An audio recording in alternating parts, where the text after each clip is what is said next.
Hey gang, it's your good old pal Tomthechosen1. Here I'm back again. It's been way too damn long, and you can probably tell because my damn hair is flowing, really flowing these days. But sorry for having made a video so late, but as you've seen from clicking on the video, this is the top 10 games of 2024. Man oh man, what an interesting year that 2024 has been.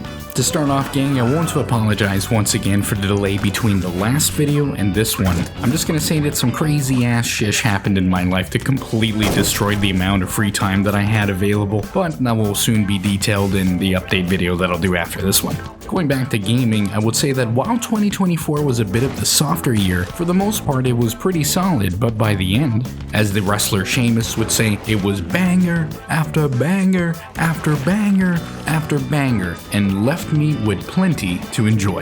If I had to say what the theme of 2024 was, I would probably say that 2024 was the year of the return of the king, with the return of so many games and studios that I was genuinely wondering if they could ever even pull it off. And honestly, for a lot of these games, yeah, they friggin' pulled it off. Though I will say that the list this year will be a bit more interesting in the sort of games that made it onto the list and how they scaled against each other, though I'll bring that up to the end and explain it all. So as with every year, we have a selection of games that don't quite make it onto the list that we put in our honorable mentions. That doesn't necessarily mean that they're bad or anything like that, they just didn't quite make it onto the list. And the first game that we're going to talk about is Fatless's Shin Megami Tensei 5 Vengeance. Shin Megami Tensei 5, or from now on just SMT 5 because it's much easier, is another of one of Fatless's gargantuan JRPGs that they released this year, and I have to be real fellas in saying that if I had played this game, it would have likely made it really high up on the list, but I just straight up didn't have time in my schedule to throw in another 90-hour RPG. Emphasis on another one. SMT, for those unawares, is a long line of JRPGs developed by Fatless where the player goes to fight against a legion of demons that have come to create some sort of catastrophe on the planet, and in the case of SMT 5, it's about the same. In SMT 5, you take the role of an unnamed high school student that is transported from the normal everyday Tokyo to a weird post-apocalyptic version known as the Dot, which has been torn apart by the angels of the creator and the demons of Lucifer. Gameplay is the press-turn combat system that Fatless uses for most of their other RPGs, including the more popular Persona games, which has you combating demons, acquiring them for new abilities and powers, and using said powers to exploit the weaknesses of the remaining enemies that you'll combat throughout the experience. This gameplay might not seem too out of this world, and the plot is kinda rather bare bones just from the get-go, but I guarantee you fellas that this could have been another one of those RPGs that absolutely ate up all my time, and one day it will, but just not in 2024. Now the next game on our list isn't actually just one, it's actually 3 different games on our list, and those are all survival horror experiences that didn't quite make it onto my list this year. And those are of course the survival horror experiences of Hollow Body, Crow Country, and Mouthwashing. First of all, I want to say that all of these games were created with absolute passion and love for the medium, and that I will commend them for creating these wonderful little pieces of art, especially considering that a few of these were created by one person. The reason these games won't make it on the list are largely because in one way or another they just didn't resonate with me as much as I honestly hoped that they would. Starting with Hollow Body, it's this futuristic survival horror game set in a quarantine city in Britain that has a tech-noir pilled Mika going into the exclusion zone to find the whereabouts of her missing sister. Hollow Body from there is basically the closest thing we have to a straight up PS2 survival horror game, just with modern visuals and techniques that make the game feel incredibly unique, but also from a bygone age. My main gripe with the experience is that it was enough to fill a hole in my stomach, but not quite enough for me to feast on. I understand that this might come across as insensitive, and I don't mean it in this way at all, but I wish there was more to Hollow Body. But regardless, I am looking forward to whatever Headwear Games does next. Next up, we have Crow Country, developed by SFB Games, the duo made up of the brothers Tom and Adam Vian, that bring us another neato PS2-like game experience, where we take the shoes of Mara Forrest as she goes into the abandoned theme park of Crow Country to look for the whereabouts of the owner, Edward Crow. Much like Hollow Body, Crow Country is another one of those games that could have been ripped out of a PS2 library, as can be seen with the aesthetics and the scope of the park, the wonderfully kinda chibi characters, and generally just a vibe that feels like it would fit in with my row of PS2 games just right behind me. Just like with Hollow Body though, my main gripe is that the game is great, but it just doesn't go far enough for what I was hoping for, and by the time the game really gets going, it comes to an end, which goes to show that the game was a treat to play, but just didn't capture my heart like I really hoped it would. That being said, I will be following closely what the brothers do next and checking up on their prior work because this was a pretty damn great little experience and I would love for you guys to go and give them some love. Next up is a game that I was recommended up and down my list numerous damn times this year, and that is of course this year's indie darling and mouthwashing, developed by Wrong Organ out of Sweden, which follows the crew of the space freighter Tulpar that after a horrendous accident has been stranded in space. Surrounded by the void with dwindling supplies, it is up to the various crew members to find a way home, or at the very least, not turn on each other in a world in the absence of God's light.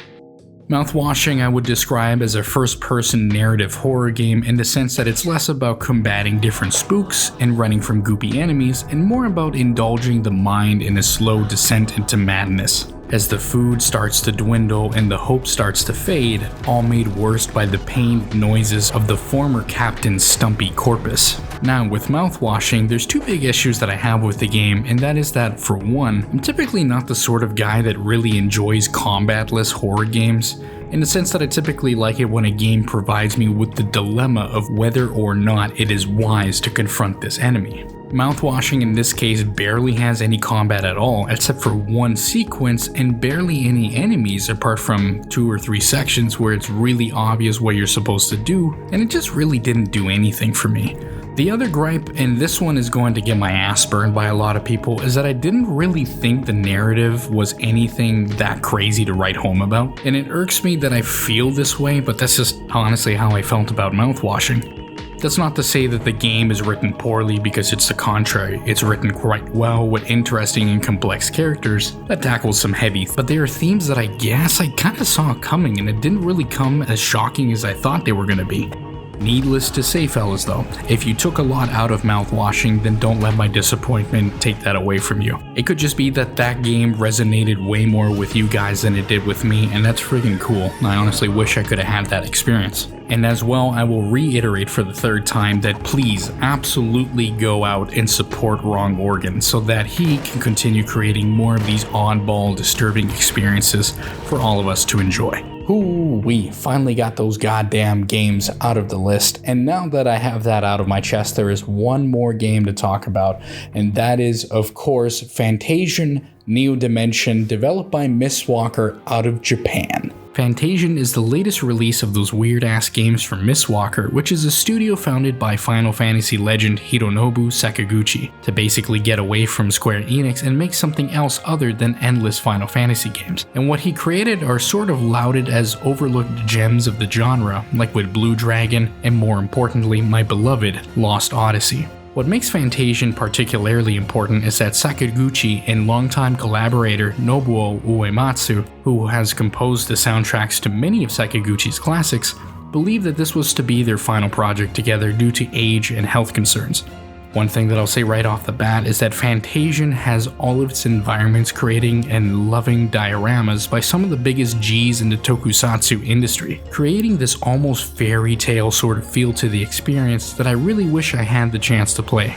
Above all else, it's kind of wild in the end that Fantasian got a release on modern systems, because the thing that limited me from playing it originally was the fact that it was a mobile game, and I just really kind of don't do gaming on my phone except when in desperate situations, but thankfully I can pick it up and play it on PC. While I don't think I'll be able to play this game during my post-top 10 sort of off time since I'll be in a different continent, I will say that I will pick up this bad boy eventually and enjoy it in the near future. And fellas, that brings us to the end of the honorable mentions here. I have to reiterate for every single one of these games that All of them are absolutely worth playing through, and if you have the money, go out and buy these games. Go and support the devs because they could really use your help, and they love it when we enjoy their products. And so with that, we're gonna head on to the actual top 10 with number 10. But before we do, I gotta get a drink in me, and so let's go it all in. What do we got?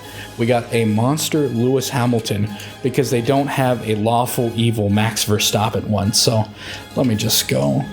Let's get this by the mic so we can get a nice little crack. Anyway, cheers, fellas.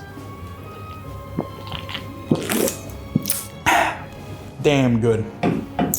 But anyways, with that, let's head on to number 10. Number 10.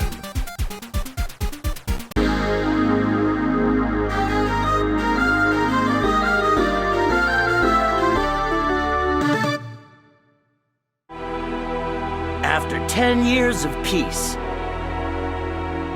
the evil Dimer has returned. It's up to Princess Arzette to defeat him.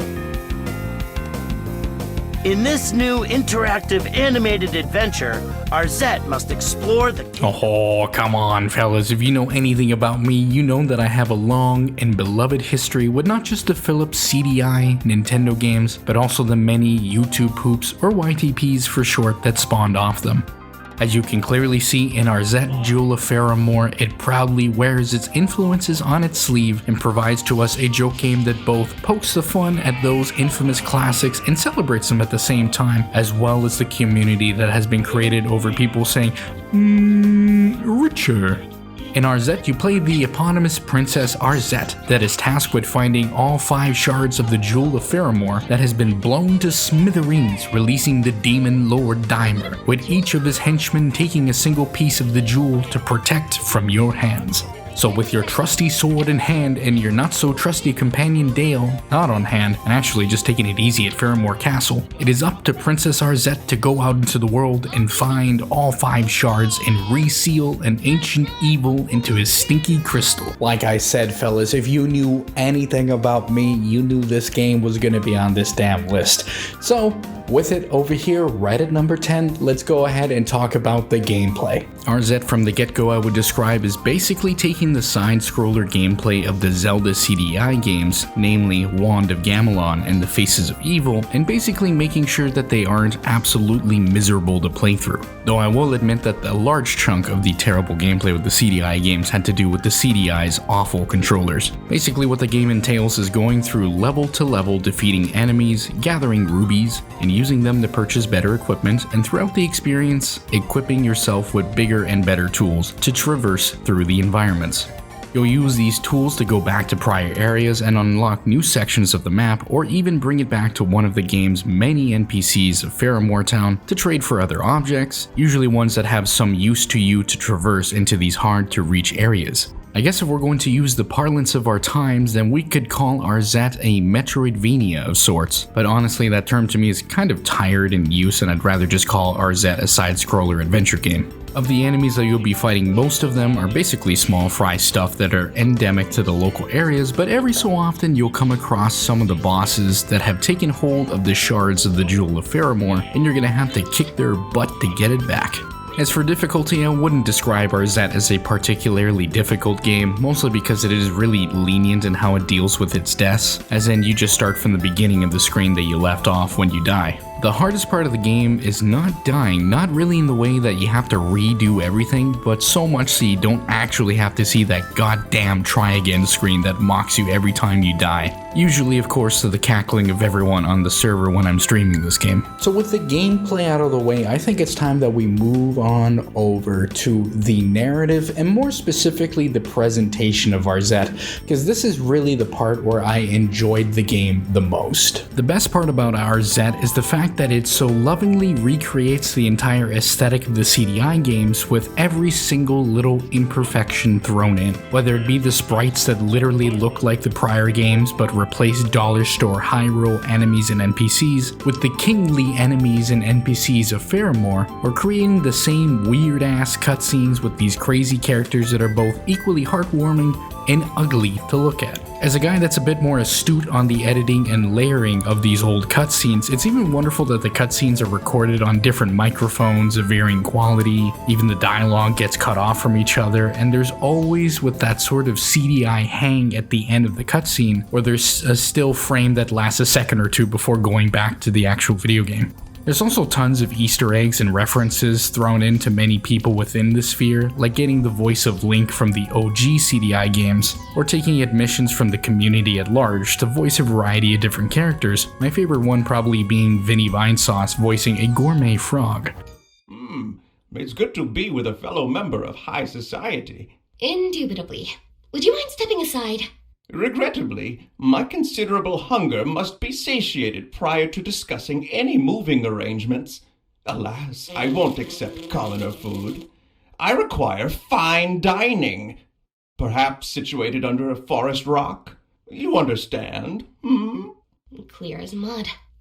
Another element of the presentation that I really enjoy are some of the tracks that Button Masher, a composer for RZ, has arranged for us to enjoy, and that feels like it could have been ripped out of those side-scrollers, but with a finesse to the arrangement that is missing in Wand of Gamelon or Link the Faces of Evil. Honestly, gang, that's all I really gotta say about RZ. It's just one of those games that I enjoyed really going through, and if you're a guy like me that enjoys your YTPs and your Richers, then you'll probably go through it and really enjoy yourself. So I just recommend it.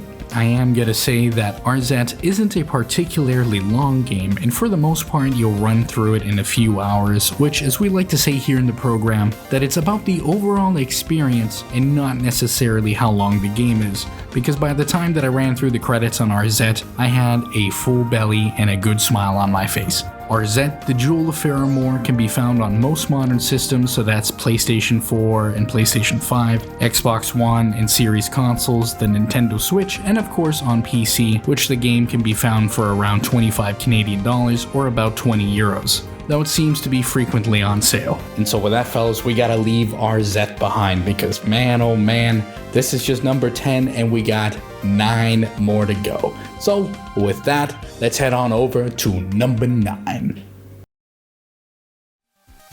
Number 9.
Fellas, if you have been keeping up with my stuff for years now, you would know that one of my favorite experiences from the last few years, specifically 2018, was the release of Gris by Nomada Studios in Spain, a game known for gorgeous hand-drawn and colored environments that were an absolute treat to behold the eyes. So thankfully, all these years later, Nomada has come out with their latest audio-visual spectacle in Neva, a game where you play the role of Alba, a girl who has to raise a sort of forest spirit wolf pup through the seasons as some sort of corruption or malignancy has taken hold in the valley. After the great wolf mother tragically perishes fighting the corruption, it will be up to Alba and her trusty blade to raise the new orphan pup Neva into a force of nature that can fight against the malignancy that threatens to swallow the whole valley. Ooh, straight up now tell me, do you really wanna? No, never mind, that's not what we're talking about. Straight up, gang, if you knew me, you knew that Neva was gonna make it onto this list, because man oh man, if there's any game that is probably more visually astounding on this list, then I'd be surprised, because this was honestly one of the most beautiful visual audio experiences that I played this year. But before we get into that, we should probably talk about the narrative of Neva, which is a lot more straightforward than Gree, but it's still a little bit obtuse, so let's talk about the narrative. When I say that the narrative of Neva is more straightforward, I mean to say that it is a lot more approachable to understand in comparison to Gree, but at the same time being rather vague about the details of the events that are unfolding. In its stead is a narrative that showcases the seasons as Alba helps Neva grow from a defenseless pup to a formidable ally when the worst of the corruption comes to take their lives and eat away the rest of the valley. It's particularly satisfying to see Neva grow through the seasons because it starts to develop into this sort of bittersweet feeling of a sort of friend that as they grow needs you less and less, which to be honest I've gotten to recognize more as I grow up. The last few seasons of the game are especially bittersweet and a great way to tie the whole game together. Just like the seasons, everything that happens around us is a cycle of sorts and the wheel in the sky will just keep on turning. I will say that if you were hoping for a really deep narrative with twists and turns, you're not really going to find it here. Neva is the sort of game that requires you more to feel the narrative than completely understand it in a sort of more technical way. But if you're willing to do just that, then this is one of the many experiences this year that will also require you to have full tear ducts so you can weep at the great beauty and sadness of the world. That is to say that the beauty of destruction is the joy of rebirth. Now that we got the narrative out of the way, we should probably talk about the gameplay of Neva because it's a bit more complex than Gree, but not by a whole lot, but it gets the job done.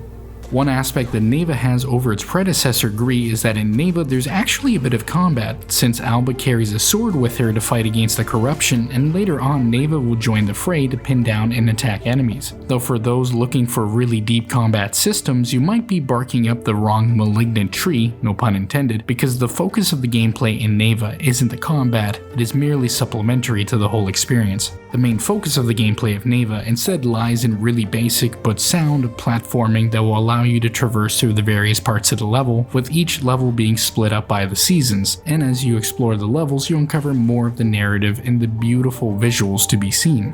The highlights for the platforming to me were several sections that you find throughout the experience where it turns into a sort of chase, where there's a giant monster after you and you have to climb up to the top with as much speed as you possibly can. Another section was one where there are perfect, exquisitely drawn and animated reflections in the ice that correlated with the environment in some way. So for instance, there was a section where there was a platformer on your part of the world and then another that you had to jump on that was in the reflection that made for a really memorable section. Though I will need to remind fellas out there that Neva is just like Gree, is less about playing the experience in a technical sense and more about feeling the experience. The platforming and the combat are there to highlight select set pieces or to get you to the next one. So it is my recommendation that you keep your expectations tempered when it comes to the gameplay. So now that we got the gameplay out of the way, I think it's fine time that we talk about the most astounding aspect of this entire experience, and that is of course the outstanding, gorgeous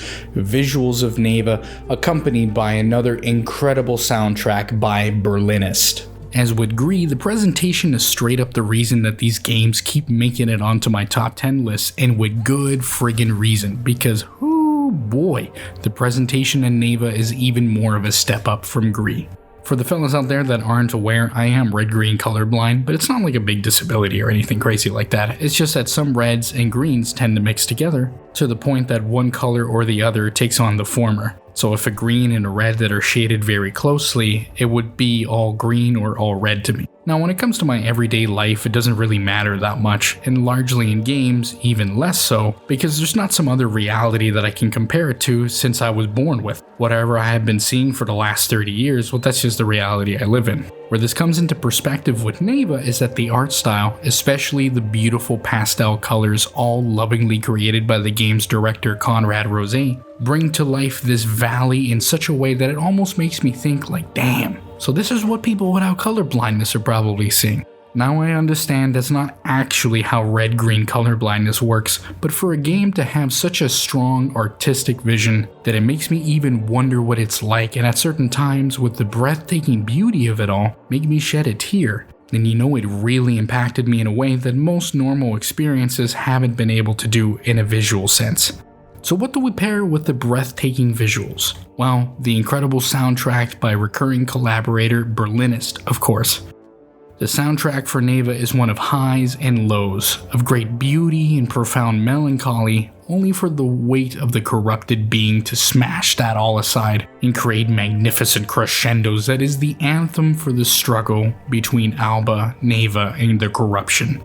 As to be expected, Berlinist just knocks it out of the park for not just giving us another incredible soundtrack that can be listened to on its own, but one that to me better pairs with the gameplay that is going on screen. This is certainly an area that might be contentious because while I generally feel that the soundtrack for Greed tied together better with the narrative of Grief, on the other hand, Neva's music really gives a rise to many of the gameplay sections that are equally poignant and melancholic, while also being pretty damn cathartic when the time comes. The soundtrack for me also feels like the cycle of the seasons, not just because each season has its own theme of sorts, but because there are numerous motifs that are heard throughout the experience that to me really showcase the concept of death and rebirth. But fellas, this is a Tomthechosen1 video, so with that, we gotta let the game do the talking. So let's enjoy.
And there you have it, fellas. Neva was just another wonderful little experience made by the fine Spaniards over at Numba Studios.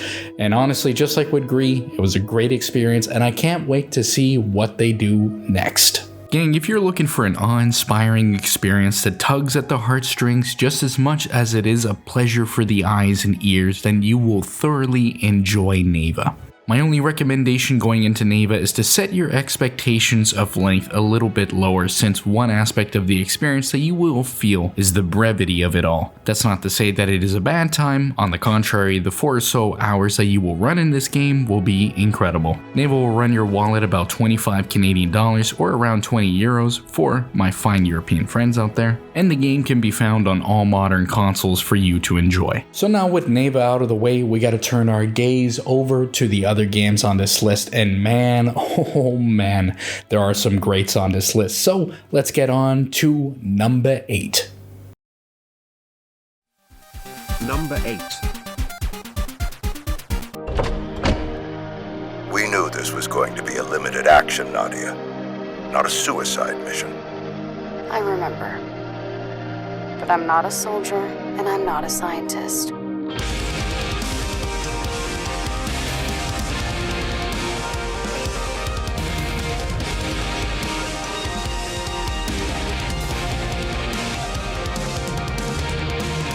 It's been 3 years since the world burned.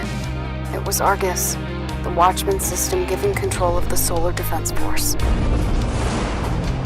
In the best-case scenario, even if you succeed despite the odds, we lose the Arrow and we lose our pilot. You make it sound as if I should count my blessings. Well, you're certainly going to need them. As the only member of our band of survivors with any flight experience, it falls to her to shoulder the burden of what comes next. Once the die is cast, we can either choose to help her succeed or accept defeat.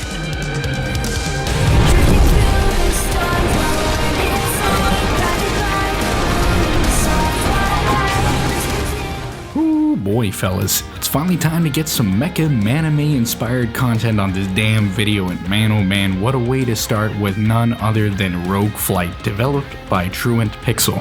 In the not so near future of Rogue Flight, humanity has been cast down by the very beings that they have created, when Argus, a systems defense array of automated machines, surprise attacked the Earth and all human assets throughout the solar system, leaving a scorched Earth in its wake. 3 years later, and technologies for an advanced light space fighter have been uncovered, and slowly the last vestiges of defiant humanity have been working away to allow Nadia Sawas, one of the best fighter pilots of the age, to break out of the skies of New Alberta and take the fight to Argus. Will the lone Nadia be able to achieve her long-awaited moment of revenge against Argus for all that it has wrought against humanity, or will the combined might of the machine host be too much for one lone fighter pilot to handle? Fellas, it might not seem like a whole lot, but Rogue Flight is bound together so tightly with a whole bunch of different elements that I love so much that it makes me want to shoot ropes of white monster all over the damn place. And what are those things? And it's pretty simple. It's like aircraft or spacecraft done in the 80s or 90s mecha manime style, incredible bullet hell gameplay, and metal music, and basta. To calm myself down before sloppy seconds, we should briefly talk about the narrative for Rogue Flight, because it's not anything groundbreaking, but it hits all the right buttons for me. As stated before, in Rogue Flight you take the role of Nadia, who has been chosen by the remnants of human civilization to test pilot the Arrow aerial combat system that is not just a capable strike fighter, but also has the capabilities to do sublight jumps to other parts of the solar system. Accompanying Nadia over the radio are Mason and Dr. Griffin, the commanding officer and the head engineer of the Arrow program that will provide Nadia all the lore tidbits of what is going on and what sorts of threats will appear as she makes her way across the solar system. And that's pretty much all that you'll need to know about Rogue Flight's narrative, because it really is less about the actual plot of the game and more creating a sort of style and environment that takes a lot from the greats of 80s and 90s manime. In this one game, just from the style, I could see Macross, Zeta Gundam, and probably Wings of Hanmis, especially in the lone pilot going out into the great unknown by their lonesome.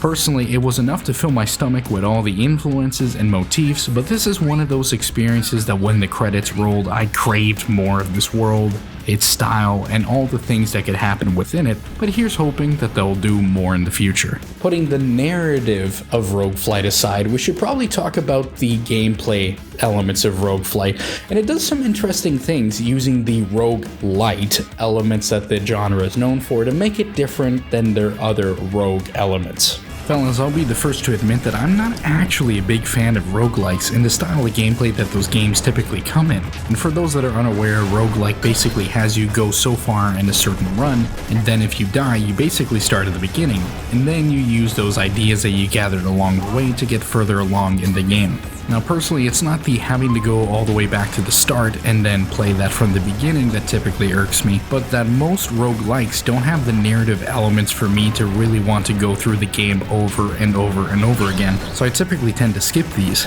Rogue Flight and the rogue light subgenre, on the other hand, typically allows you to keep some of the resources they used in prior runs to get you going a little more farther along in the game, and more importantly in the case of Rogue Flight is that the game has a set narrative and progression that makes it more palatable to my taste. But why do we even need progression and resources? Well, because we're going against Argus and the whole solar defense fleet, which means that Nadia is going to use the Arrow and everything in its disposal to destroy the various different enemy fighters, bombers, and larger machinations. Using the arrow, you'll be zooming across the skies of New Alberta, dodging the skyscraper tall lava waves on the moon of Io, and skiffing through the static-filled wastes of the thick nitrogen methane atmosphere of Titan, all the meanwhile dispensing as much firepower against your enemies as you can. From this point, it's basically like a bullet hell game where you have to dodge all the projectiles and shoot all the incoming enemies, missiles, and other nefarious foes that have been arrayed against you. Though, a nice wave of your jet stream melting them into blobs of glowing balls of fire always seems to do the trick to destroy them. Usually at the end of most of these sequences, you'll come across a boss fight that might be an atmosphere supercarrier, a space communications array, or even a floating factory using the lava from the moon of Io as raw material, which poses an interesting challenge. Though, if you don't make it through, you go back to the menu, you reconfigure the arrow, and then you start from the beginning all over again. And there we have it, fellas. Another game on this list that the gameplay seems to be rather simplistic, but it's missing the main element, and that's of course the presentation, which comes with beautiful visuals and of course a rockin' soundtrack. So let's talk about that.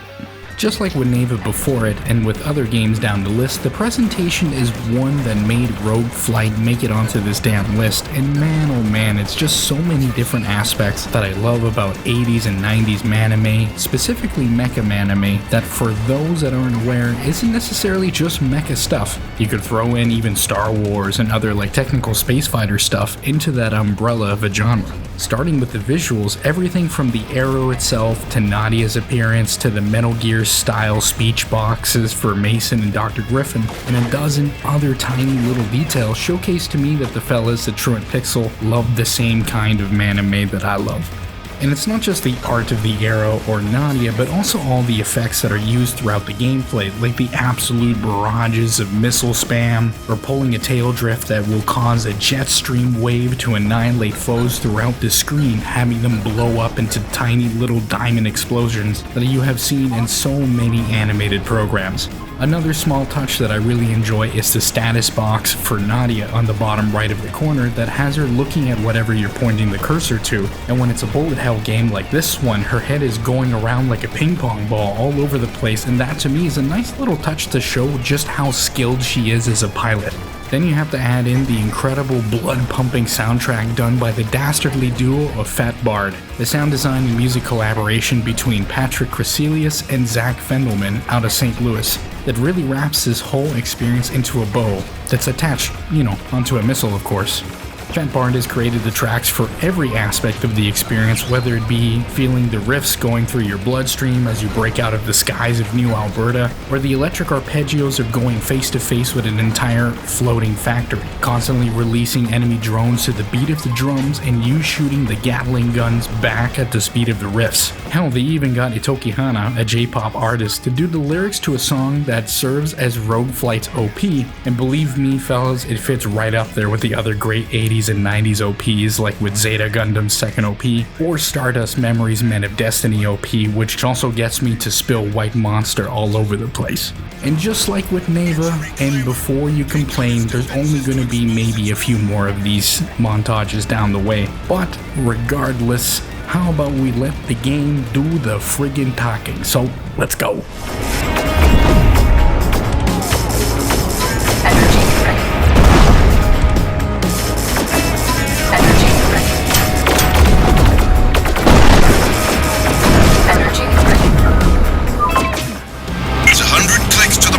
And visibility is 0. Watch out for hazards.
pretty much all I gotta say about Rogue Flight, and man oh man, it might seem like a short experience, but whoo-wee, it was a great one. I have to say, fellas, that the dudes over at Truant Pixel really did a fantastic job in creating a short and concise bullet hell experience that proudly wears its influences on its sleeve. Rogue Flight also is probably one of the few spots on this list that when the credits roll, I was craving more of this game and similar experiences to it. I think the mix of styles, the simple yet kinetic gameplay, and the rocking soundtrack just were placed at the right spot to really go that extra mile in my eyes. So in the future, I'll absolutely be keeping my eyes on what Truant Pixel does next, because as a first time experience goes, Rogue Flight was an absolute treat. Once more, Rogue Flight can be found taking off on modern systems and at the humble price of $25 Canadian, or once again, 20 euros for the Euro goons out there. So with that, fellas, we got number 8 out of the way, and with that, we had a wonderful, nice taste of Mecha Manime. But who knows? There might be some more Mecha Manime down on this list, so let's head on over to number 7. Number 7. Initializing our live stream show.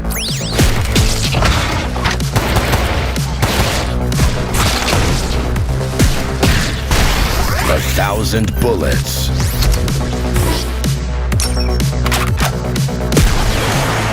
And 1 mullet. Badass moderator to take care of our butts. Especially our prices.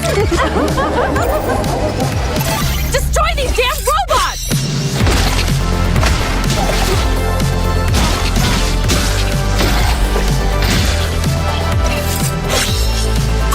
Right in front of you! Watch out!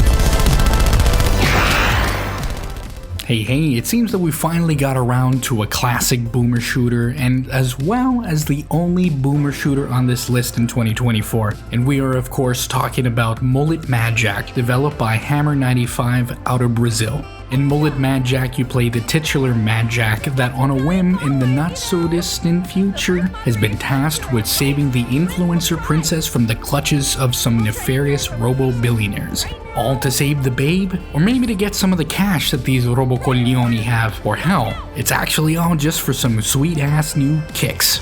But in this dark future, the killing and maiming of others has become entertainment. So joining Mad Jack is the streamer controller that shoutcasts all the terrible wrath that you will bring onto these not so poor bots. So with one hand on a trusty 6-shooter, another hand sipping on some delicious babe brew, and all of your actions being shoutcasted by a very smug animal girl, it's up to Mad Jack to scale the skyscraper and get the cute cyber babes back and those new kicks too while we're at it. Believe it or not, fellas, I actually did a video on Mullet Mad Jack this year, so this section's going to be a little bit shorter, and since we basically already talked everything that there is to know about the narrative, we're just going to move right on ahead to gameplay. So, let's talk about that. The main gameplay hook to Mullet Mad Jack is that due to the diminished attention spans of the generations of the future, which as a quick aside, I kinda find hard to believe now that we're seeing kids be watching simultaneously Family Guy, a Glub Shitto 9-hour lore video, and playing Subway Surfers on the same screen at the same time, but regardless, it turns out that you only have about 10 seconds of life, and every second that you're not killing, maiming, or otherwise shooting someone in the balls, well, it drains that life away. So you have to do outrageous and difficult tasks of doing just as what I described, killing, maiming, and shooting robots on their robococks, so that you can keep the fans happy and you won't get prematurely stream sniped in more ways than one. Oh, you're dead? We have a special app just for corpses. This means that the pace of Mullet Mad Jack's combat is similar to those of Rogue Flight before it, and you're going to have to tackle the problems going at balls to the wall speeds. Shooting anything from your trusty 6-shooter to plasma rifles to my favorite being dual machine pistols in a blaze of glory to get more and more time added to your dopamine-starved heart. And then every so often, when you hit every 10th floor of a skyscraper, you'll come across one of these robo-billionaires that will bring some static to the area, cutting you off from communication with the controller, so it's just you and this robo-coglione mano a mano in a robo-boss fight. These boss fights, especially if you beat them, are a nice respite from the carnage of going through the floors, because if you fail the boss fight or died during any of the floors previous, then you'll go back to the last 10th floor that you cleared, so you have to scale the tower all over again. Now, I really don't find this that annoying in Mullet Majak, since most floors can be cleared in about a minute. So if you end up meeting your demise, even at the hands of a boss, you aren't really losing that much time, maybe about 10 minutes or so. So now that we got the gameplay of Mullet Majak out of the way, we gotta talk about the presentation of Mullet Majak that's so beautiful to look at and such a treat for the ears. And it's another one of those experiences that proudly wears its influences on its sleeve. Now fellas, I understand I'm going to sound like I'm repeating myself here, but the best part of Mullet Majak is the mix of gameplay paired with the incredible visuals and soundtrack that harkens back to an age when anime was for men, hence manime. The type of programs of young mecha pilots piloting war machines against an evil space empire, or cute police girls throwing the stick back on their little Hondas, making you wish your name was Honda Today Police Vehicle, which is an important distinction to make, because we're not talking about the 30 or so different shows that go to the tune of I got ran over by a truck and now I'm the Shrek's cock sleeve in a fantasy world. But hoo-wee, now that I got my little geezer diatribe out of the way, let's just say that Mullet Majak is just as much of a visual treat to look at and hear as it is to play. Now I know that some people might come up on their smug soapboxes and claim that it doesn't look exactly the same as the animes of the 80s or the 90s, and that's pretty simple reason to refute because, duh. One was made by the Japanese animators back almost 40 years ago, and Mullet Majak is lovingly crafted in the same style by Brazilians in 2024, Anno Domini. Then, of course, we have to talk about the soundtrack composed by Fernando Pepe and Mateus Polati for Mullet Majak, and it's basically a mishmash of all those wonderful 80s tunes that you could possibly imagine, ranging from the really chill Jack the Mullet Mad or Golden Sun as the menu and elevator themes, respectively, that puts you into a trance, or the rest of the soundtrack that has that pumpy synth beat so you can shoot these little robots and their quaking little robo nuts. That's basically all I gotta say about Mullet Majak, fellas. Like I said, if you want to know more or if you're more interested, then go watch my video that I did on it, because I talk about it way more in depth. But with that, man oh man, what a great game to play.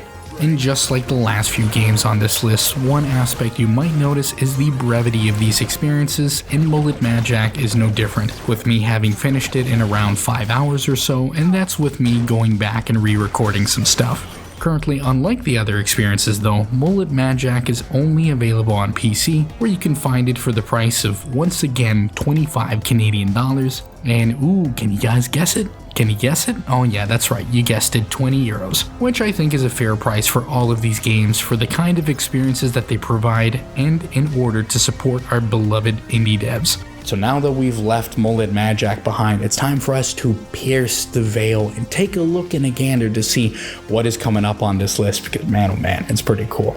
So with that, let's jump into number 6. Number 6.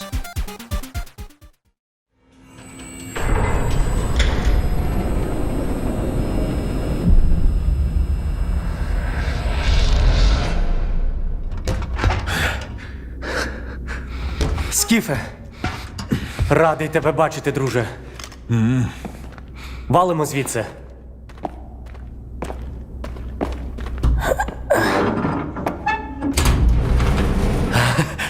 Ви тільки погляньте на це. Край, чарівний край черемоша й прута. Ти моя любов. Ти рідна матінко моя, жива. Координати закинув. Поквапся.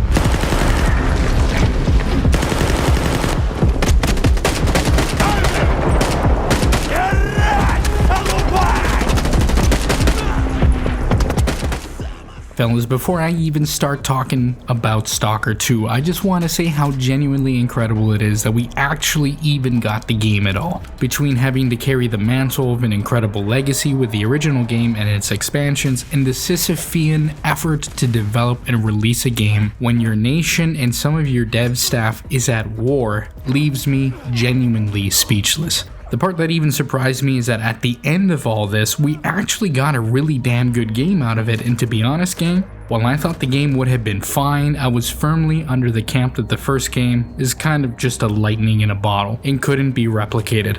Well, I was pretty damn wrong, and you can replicate the same lightning twice, including all the glory and the ugliness. So with that, ladies and gentlemen, we can finally introduce Stalker 2, Heart of Chernobyl, coming out of GSC Game Worlds in Ukraine, right at number 6. And since we didn't really go into it beforehand, let's talk about the premise and the narrative for Stalker. Set in the not-so-sunny Ukraine in the year of our Lord 2021, frequent vodka sipper Skiff has had his entire apartment blown to smithereens by an artifact that spawned outside of the exclusion zone, which is an event that usually never happens. What is the exclusion zone, you might ask? Well, it is the expanded area of the original Chernobyl zone of exclusion, after it had a nuclear meltdown in 1986 with the original Chernobyl NPP. Jump to 2006, and the zone had a secondary disaster that instead of just releasing a bunch of radiation, it actually broke reality open on its back, creating anomalies that defy physics, mutating the wildlife and humanity to monstrous forms, and bringing with them sought-out artifacts that have incredible properties. But of course, the most sought out after ones are the ones that are the most difficult to get to due to the various dangers of the zone, including and non-including human competition. Very quickly, the zone became a dumping ground of various semi-ideological groups and bandits, all vying for control of the zone and what they believe it should be done with it, like Duty believing that mutants in the zone need to be destroyed for the good of all mankind, while Freedom believes in unprotected snork sex and smoking weed. Now we jump to 2021 when Skiff had some furniture rearranged in his house, and the old adage of the more things change, the more they stay the same applies. Mostly in that some factions have grown in power, some factions are a shadow of their former selves, some like Monolith that played a huge role in the prior games are basically extinct. And then we add in some new factions like the Ward, Noontide, and Spark. But the one thing that hasn't changed at all are all the friggin' bandits looking to shoot you and rob your stash. Now for the narrative of Stalker, it kinda really depends who you are. If you're a series veteran, you kinda know what you're getting yourself into, you already know all the concepts and most of the factions and stuff. But if you're new here, all I gotta say is don't expect a masterpiece level of writing when it comes to the narrative of Stalker 2. The gist of the story for Stalker 2 is Skiff looking for answers in a cruel world that he is all too unfamiliar with, while at the same time having a characteristically Slavic disinterest in all of it, since all he really wants to know is who is to blame for smashing up his apartment. Throughout the main story, Skiff will be introduced to most of the big players of the zone, ranging from the Ward and Colonel Korshinov, who for some are basically mall cops of the zone, and for others guard the scientists to study the zone in the interests of humanity. Or there's Noontide, which are the remnants of the Monolith soldiers that regained their consciousness after the Monolith let go of its new spheric grasp on them. And then there's even Spark, which is a group led by a zone legend to stop Ward and Circa from using the zone for their own greed. While I will say that for me, the narrative pleasantly carried me along, for others that are unfamiliar with the zone and all its concepts, they might feel a bit lost or just lack the interest that series veterans might, since the narrative isn't much of a focus as it would be in other RPGs like Fallout or Mass Effect, though to compare the two would be kinda silly in my opinion. Luckily for the fellas out there, the story of Stalker, and Stalker 2 for that matter, is less about the actual plot of the games and more the everyday interactions that you will have with all the inhabitants of the zone and its dangers. Stories become developed not by what the developers wrote, but what you did in a particular session. In one session, a rumor of a cool stash leads you to a highly sought after weapon that when finally going through all the trouble to get it, you might have a bandit group tail you demanding you to hand the weapon weapon over, or going through the pitch darkness of the zone, narrowly dodging mutants and other bandits, only for the stalkers of a lone bonfire to come to your aid, and when all is said and done, bodies lie on the floor, bullet cases strewn all over the place, and the fire raging, Grisha might pull out a guitar, and the other stalkers who saved you might pull up a seat for you to join them. Then in another session, you might be having a firefight with some bandits, and in the middle of it all, an emission will be announced. An emission is basically a reoccurring, earth-shattering event that turns the sky technicolor and unleashes an immeasurable amount of psi energy, which will kill everyone in its wake, including other stalkers. So in a moment of temporary truce or heightened combat, you will have to deal with said bandits before going into cover.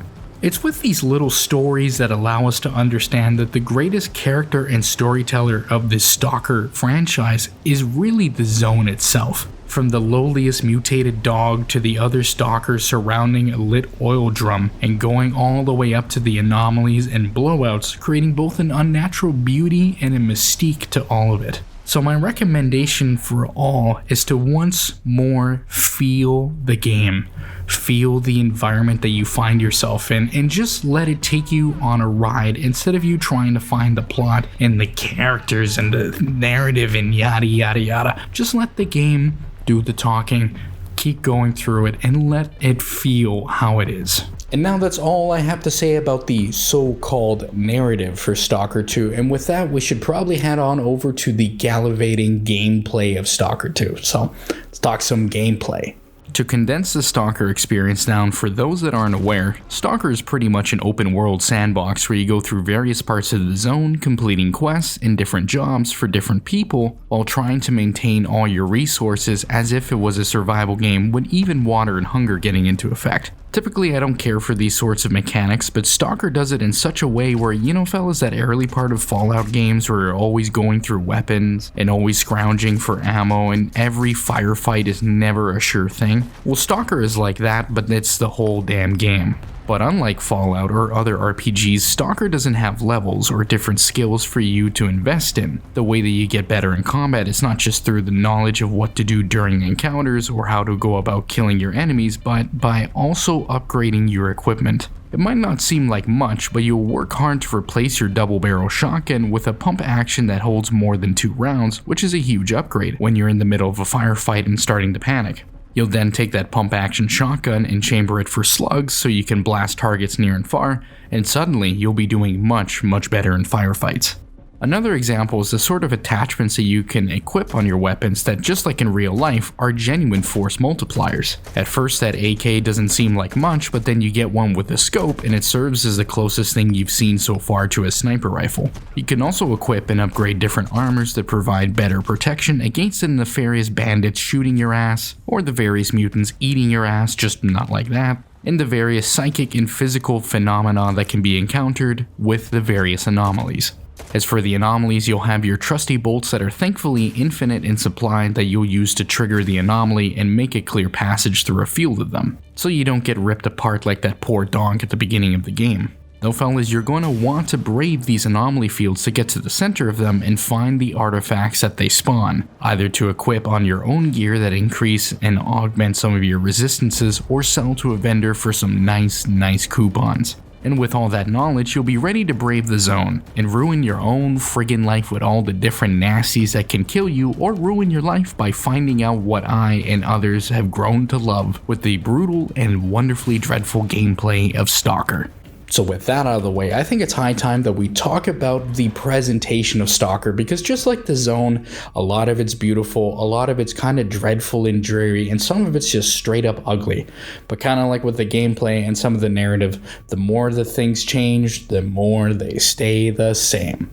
One thing that lovers of the original game, such as myself, love about Stalker is that, like most slob jank out there, it is so wonderfully rough around the edges, and I mean that in the sense that Stalker can be equally beautiful, and then you'll have the sort of person that you would see outside of a Laznamai Circle K at 2 AM yell out, "Oi, bratushka!"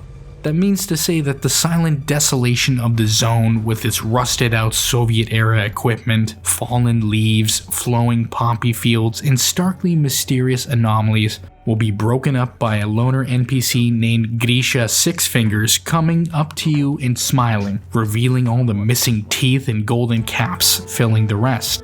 It always tends to make me smile because it really just is a reflection of life, with the good, the bad, and the ugly, or should I say, the more beautiful sloveness, and I'm thankful to say that Stalker 2 carries on that legacy, just at a higher fidelity. Another area that I really enjoy is the sound design of Stalker 2 because it's a mixture of extremes in the sense that there's a lot of calm out there in the zone when you're out there on your lonesome, hearing the rustling of leaves on the ground, the occasional beep of your anomaly detector, and the distant howls of a mutant. Every so often, that sound will be broken up by the sound of distinct gunfire breaking out, and you have to figure out with your ears if this is groups of stalkers getting into a firefight with each other, or whether their position is being overrun by mutants attacking. This change in sound will then creep into a low-level anxiety because then you have to figure out with your ears that when the shooting stops, what the hell happened?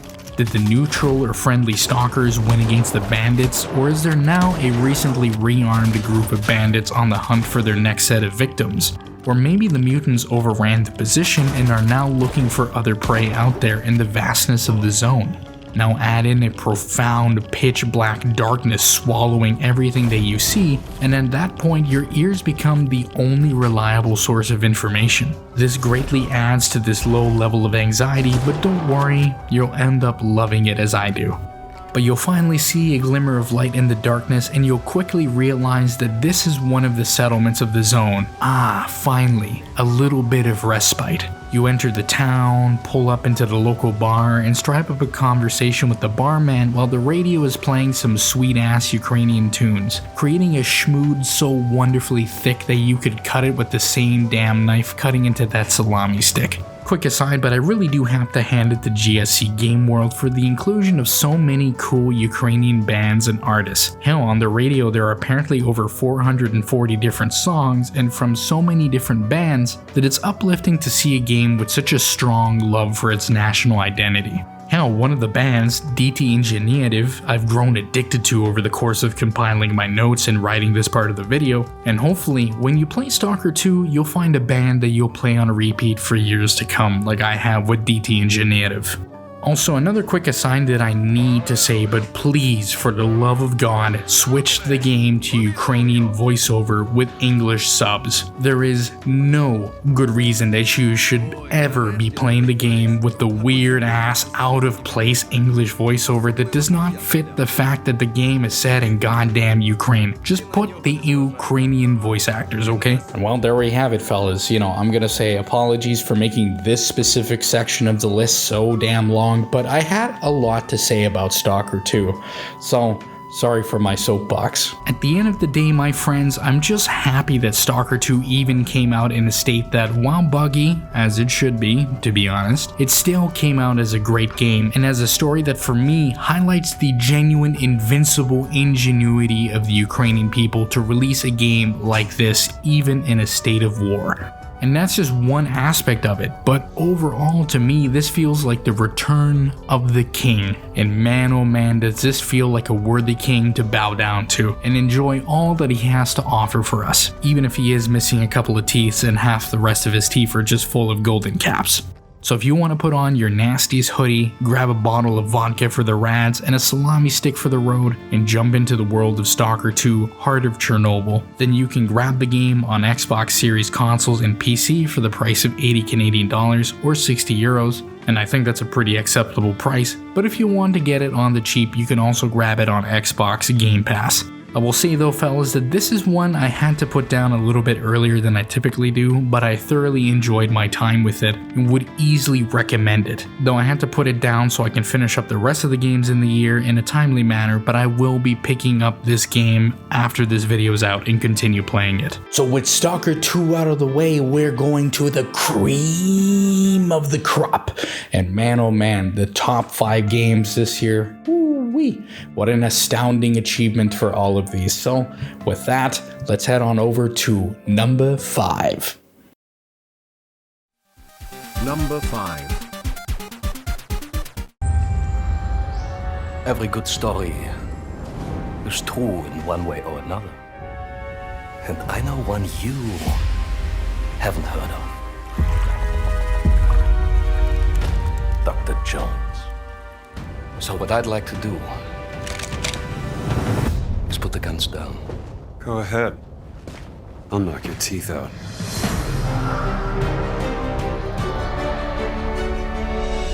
So what brings you to the Vatican, Indy? I'm looking for someone.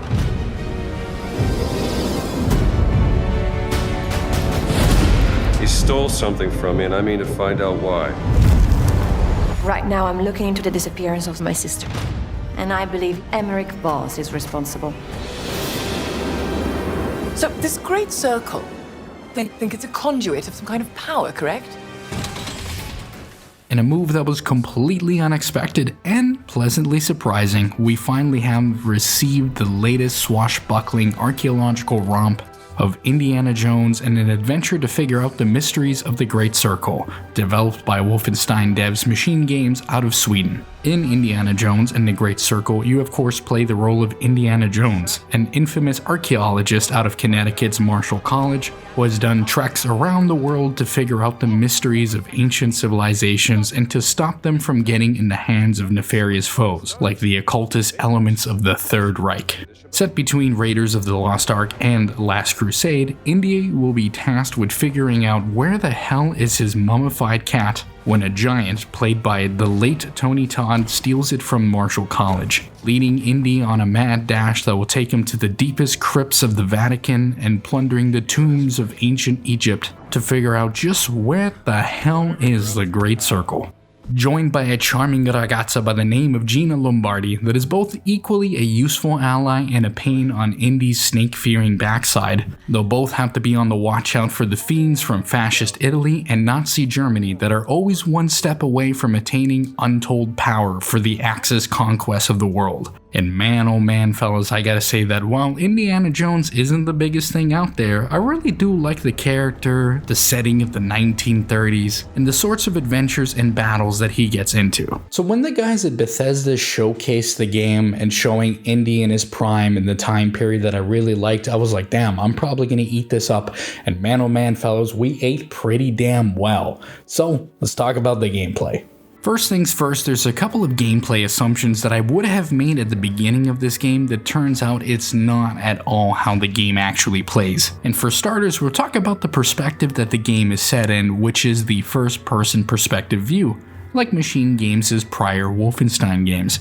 At first this might seem counterintuitive, like you already kinda know what Indy looks like and there's already set precedent with other sorts of archaeological action games, like Lara Croft, the Boob Raider, and the Uncharted games, but this change in perspective is actually really refreshing because you get to be closer to the actual artifacts themselves. See, when Indy holds up a Babylonian Coomer's fertility effigy, you really get to feel the weight of it all, almost as if it were in your hands, or feeling the suffocating Siamese jungles, as if you were actually there. But most importantly, it's stuff like watching the cathartic twist, snap, and crack of Indy's signature whip, while you're using it to disarm some Wehrmacht soldier. Another gameplay assumption that I initially had was that I thought the Great Circle was going to be more like the Uncharted games, or even Lara Croft to a degree, in being more linear, set-piece filled experiences that sort of railroad you into a certain direction, always moving forward, and I am pleased to inform you that the Great Circle is actually sort of a kinda open world exploration game.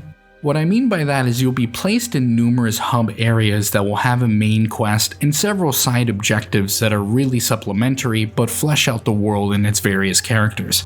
For instance, you're in the Vatican trying to figure out where Tony Todd's giant ass took the mummified cat, but in the meantime there's activities of figuring out the mysteries of a mad 16th century priest, or helping a British colleague retrieve a student from the clutches of the black shirts that have detained him for discovering an artifact, and many other smaller activities. In these areas, you'll also have to put on different disguises to make your way, say, through the Vatican. You have to don a priest robe to get you around, but of course, there's areas that are held off by the black shirts. That is, unless you do a thorough exploration of the area and come across a black shirt disguise that can get you into those previously restricted areas.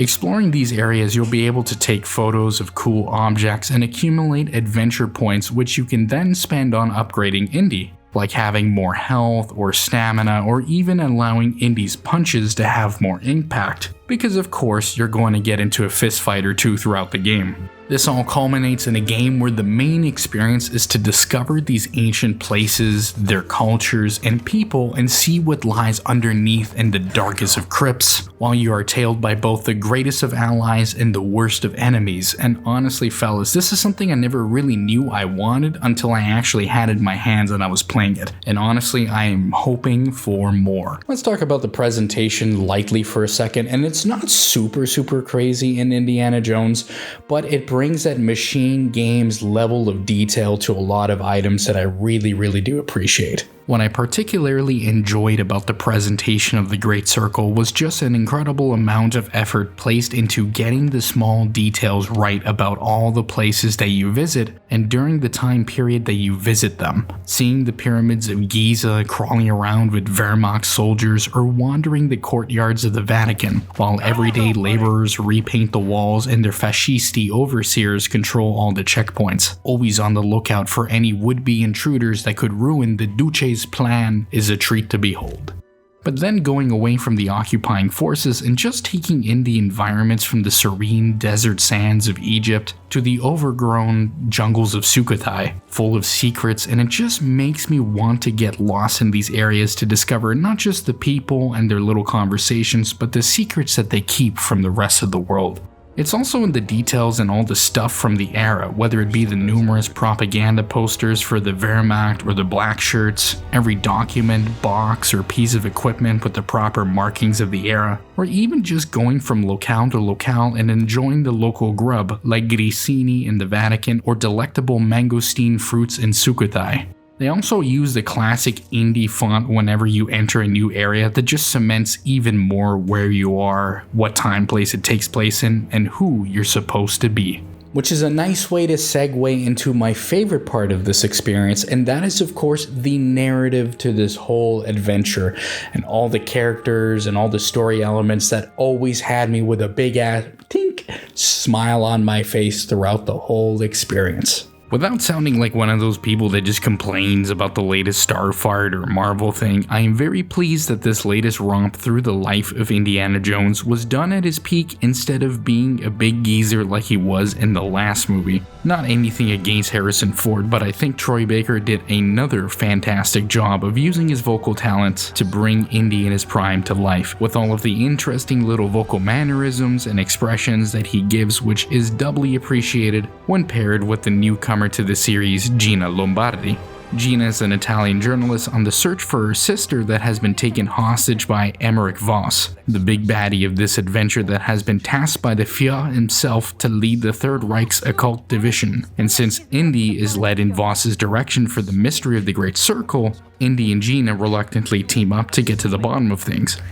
In each character after is a treat to interact with. I especially loved Father Antonio, which I shit you not is honestly what I expect my good friend and co-host Wiggs to be like if he was born Italian. Just so goofy and joyful, and you wish you could just hang out with this guy for hours. Then on the other hand, we have the numerous villains, which are all great, going from my favorite being a cameo of Benito Mussolini, popping up for a second, and of course Emmerich Voss, which I generally have to say that I love Nazis as villains because it is this combination of intelligence, arrogance, zeal that makes genuinely threatening and charming villains to root against. And Emmerich Voss is just a perfect foil for Indy in that he has none of the respect for the cultures, all the resources at his disposal that Indy doesn't, and is driven by ideological means instead of a passion for ancient civilization and mysteries, which makes the worldwide romp on the search for uncovering the mystery of the Great Circle even better when we have this triangle between Voss, Gina, and Indy trying to do the right thing, but then having some personal shish come up that can jeopardize the other's success. And while not as prolific as I would have originally hoped, it's nice that we have a piece of video game storytelling to commemorate Tony Todd, who sadly passed away last year. His role in the Great Circle might have been small, but it was certainly felt, and I'm glad for his inclusion in it. Well, gang, I think that's a great spot to leave Indiana Jones and the Great Circle. It was basically just a fun, incredible little romp through that world that had a smile on my face the whole time. Sometimes, man, that's all you ask for, especially when you weren't really expecting that much to begin with. While I don't subscribe to that sort of character of people that absolutely hate the new Indiana Jones movies, if you have felt that those movies really underperformed or let you down in some way, then I would genuinely recommend The Great Circle for all the fellas out there. It honestly feels like a long-ass TV series or a movie that was lost to time, that just so magically was placed between Raiders of the Lost Ark and The Last Crusade, but full of the same charm, stakes, and everything else that made the indie movies in their prime so beloved. Indiana Jones and the Great Circle will take you about 20 or so hours to go through its worldwide trekking romp through all the locations of the ancient Great Circle, and the game can be picked up on PC, Xbox Series consoles with the PS5 port coming out sometime in 2025, and it will run you the nasty new AAA price of $90 Canadian or about €70 for the Eurofiends, but if you want a more affordable option, then you can grab it off Xbox Game Pass as well. Well, fellas, now that we got Indiana Jones out of the way, now we got 4 more experiences that, oh my god, they are just incredible. Each one an astounding game, and honestly, could have been their own game of the year in their own right. And one of them, well, I mean, technically one of them is. But, so with that, let's head on over to number 4. Number 4.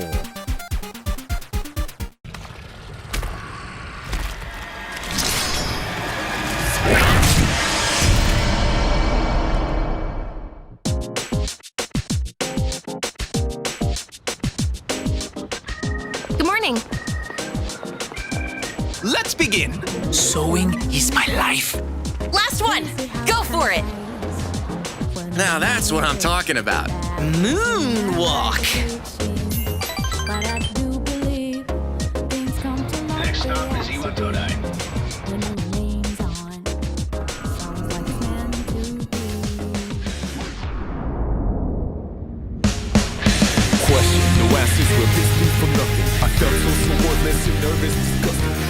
That's the Dark Hour. A time period hidden between one day and the next. They only appear during the Dark Hour and attack anyone who roams free outside the coffins. It's our job to defeat them. Pretty exciting, huh? Persona.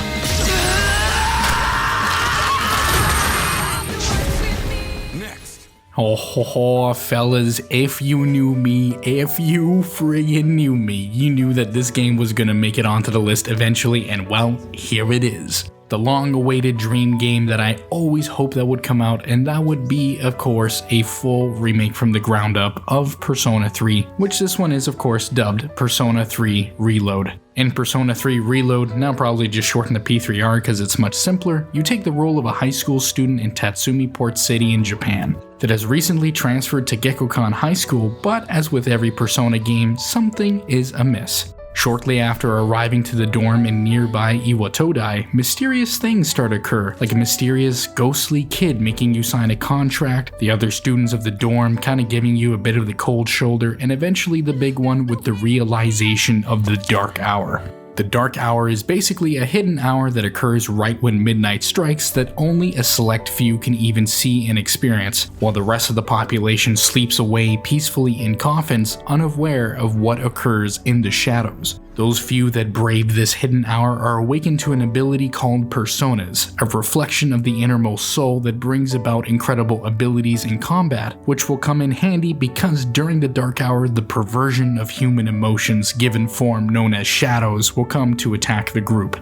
With the protagonist on a fateful day awakening to his persona Orpheus and joining the specialized extracurricular execution squad made up of the other students at the dorm that have also awakened their personas, it will be up to you and the gang to bring an end to the Dark Hour once and for all. Fellas, we gotta go a little bit back for this one, but on the first episode of the Tomcast, man, oh man, like that was so long ago now, but My dream game on that list was a full Persona 3 remake, and so it was very crazy that 1, we got one, and 2, pretty much all of it was there. It just had a few like minor detractions, but apart from that, it was mostly intact. So let's talk about the gameplay.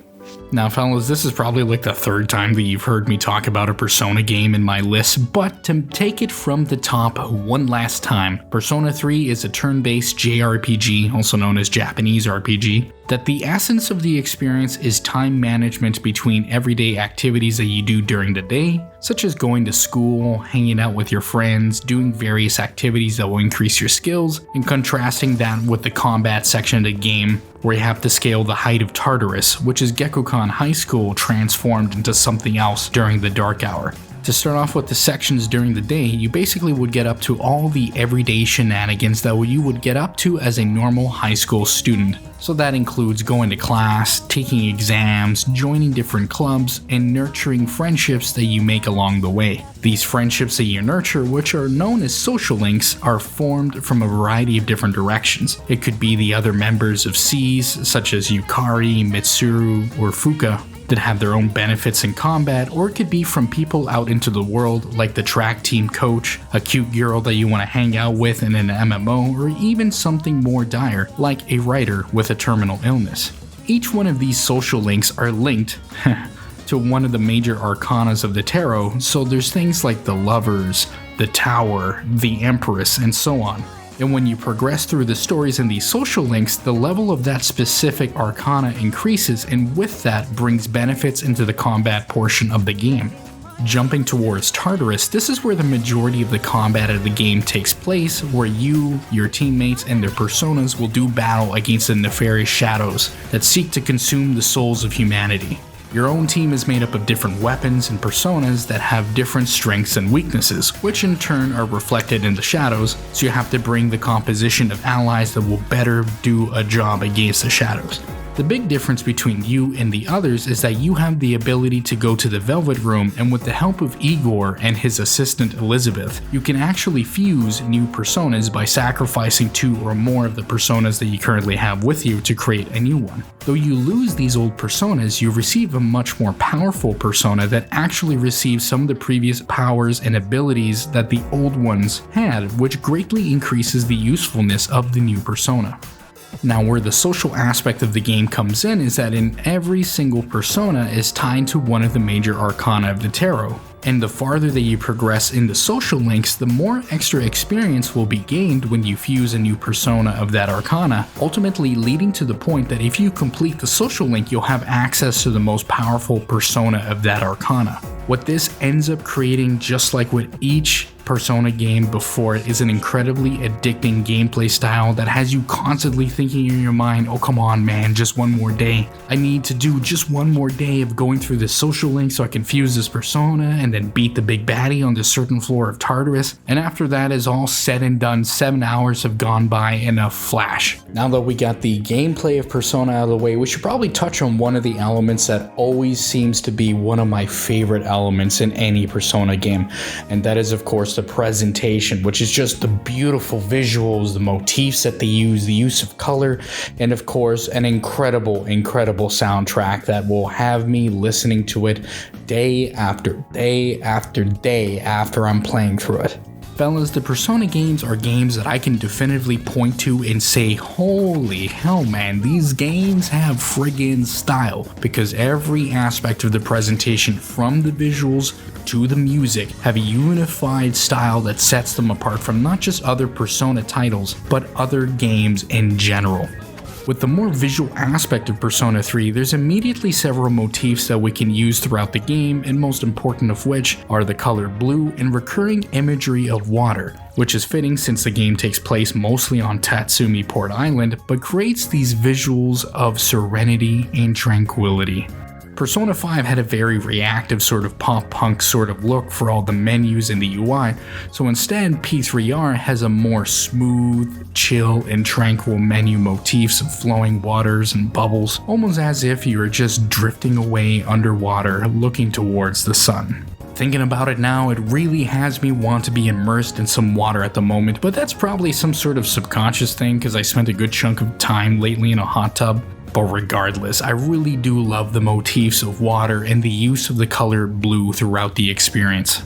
Moving on to other aspects of the visuals, I absolutely love all the character models because we're reaching a point that the character models look just as great as they do in the cutscenes and even the animated sequences as they do in the normal gameplay. Special shout out to all the women in Persona 3 for looking absolutely beautiful and stunning, and goddamn, I'm never gonna get Misuru's flowing majestic red hair out of my damn mind, but man oh man.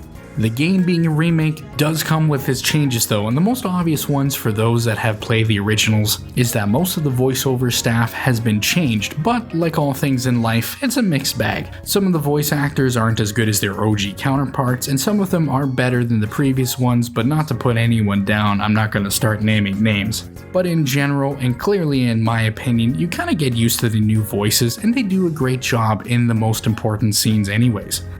The other part of the presentation that has changes made in some areas and expanded of course is the soundtrack, and for the most part I really enjoy the new soundtrack. My general consensus with the tracks is that some of the old tracks that they remade aren't as good as the original, and I mean come on man, it's really hard to compare to the incredible voice of Yumi Kawamura. So I find it that when they make their own new music, we really get to see just how wonderful of a singer Azumi Takahashi is, which is the new singer for the soundtrack. Tracks that I particularly love are Full Moon, Full Life that is used for the opening song for P3R, and it's one of those OPs that you just never skip. I've played well over 70 hours of P3R and not once did I skip the OP because it's so damn good. Another track that I adore is called It's Going Down Now, which is the new Advantage Battle track, so basically the track that plays when you ambush an enemy, and it's another one of those tracks that you will hear over and over and over and over again through the span of this 70 or so hour game, and you just never get bored of it. You're always pumped and excited to hear this song. And finally, one last track to round out this section of the video is Color Your Night, that plays whenever you go out to the various locales of Tatsumi Port Island at night, and it has such a deliciously thick bass line that it single-handedly, out of any of the tracks that I've listened to this year, wins the holy hell, it's been 2 friggin' years in Italy already, why the hell haven't I bought a bass yet award. And honestly gang, after this is all said and done and my finances are in order, I gotta pick up another goddamn Ibanez darling. But that's enough with me. For probably, maybe, the last time, let's give Persona 3 Reload a chance to shine. Remember how I told you I wanted to improve my cooking? Well, I've been trying a lot since then. There's a gap! You got the initiative! They don't seem very strong! There we go! Here! Again! I'll take care of this! Persona! We can't slow down now! We cannot pass this up! Now knockout blow!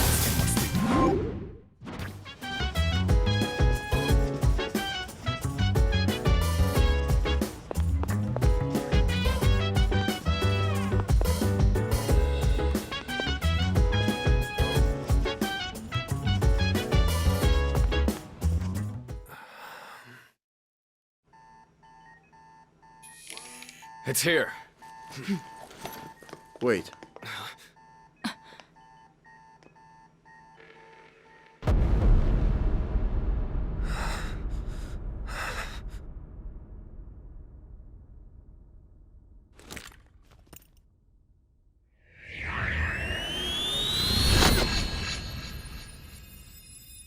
Go on.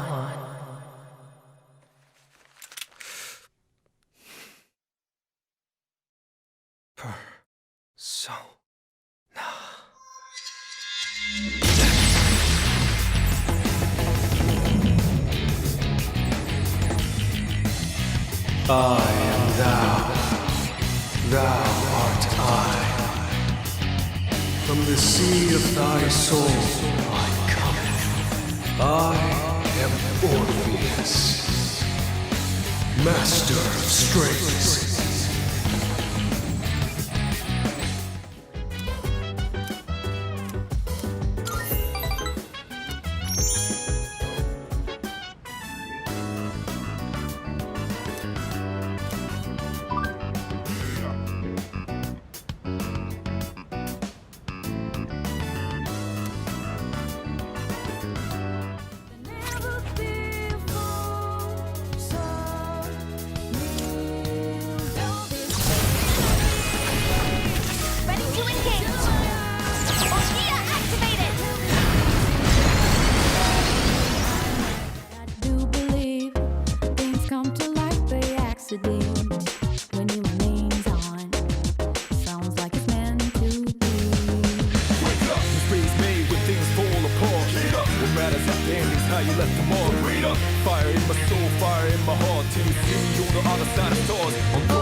So with the presentation out of the way, fellas, we got to talk about the one element of Persona 3 that after all these years keeps me coming back. And that is the tragically beautiful narrative of Persona 3. I will say with no exaggeration, fellas, that after playing the OG Persona 3 all those years ago, that the story for this game is probably one of my favorite gaming narrative experiences that I have ever gone through. Persona 3 at large is a story about life and death, the melancholy of impending doom that we all feel in our lives as the ages come to a close.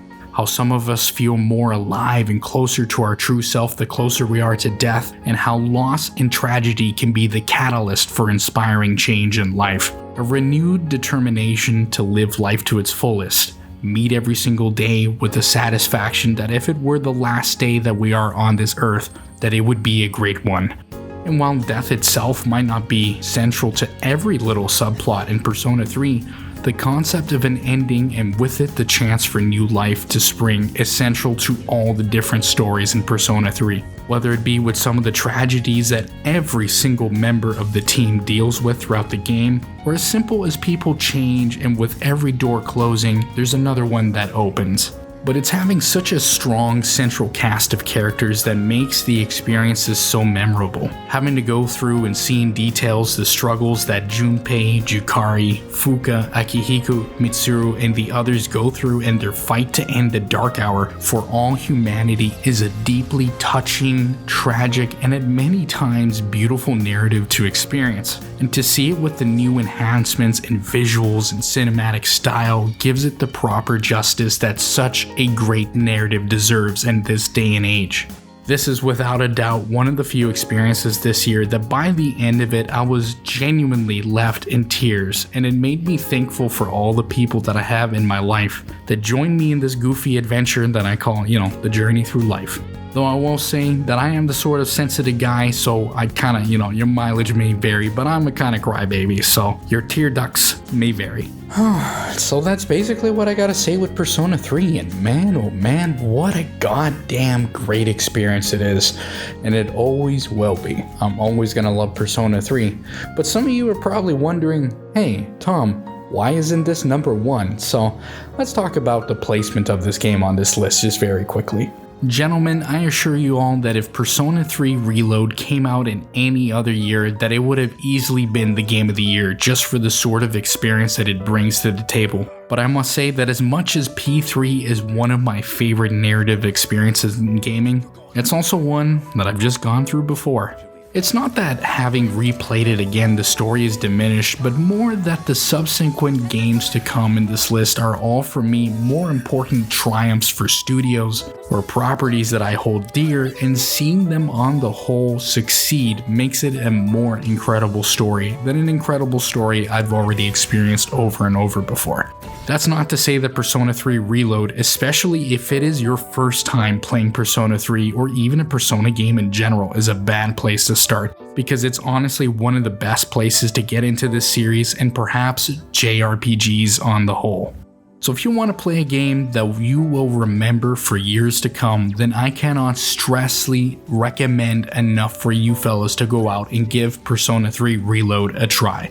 Persona 3 Reload can be found on all major consoles except the Switch, so apart from that, you have the pick of the litter on where you want to play it, and it can be found for $90 Canadian or €70, which might seem pretty steep, but I sincerely recommend such an incredible experience for the price. Hell fellas, if they gave me like a brain rot like Friar Gun that made me forget the whole plot of Persona 3 Reload, then I'd honestly pay $200 to enjoy it all over again, but that's besides the point. Ooh-wee.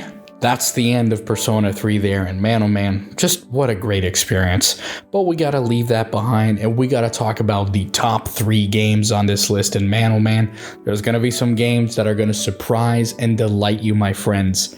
So fellas, with that, let's head on over to number 3. Number 3. Events are weaving together quickly. The fate of the world shall be decided soon. So those things we saw come out of the Fade. 2 ancient elven gods. They were horrific tyrants. The worst is still coming. Unless we stop them. Artifacts that have been dormant for centuries are awakening. Shut it down! I'm trying! The dead stir more easily than they should.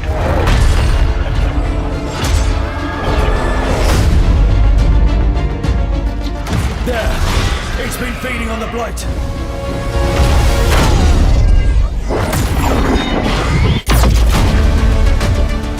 The streets of Treviso get more dangerous by the day. The gods, I can feel their corruption.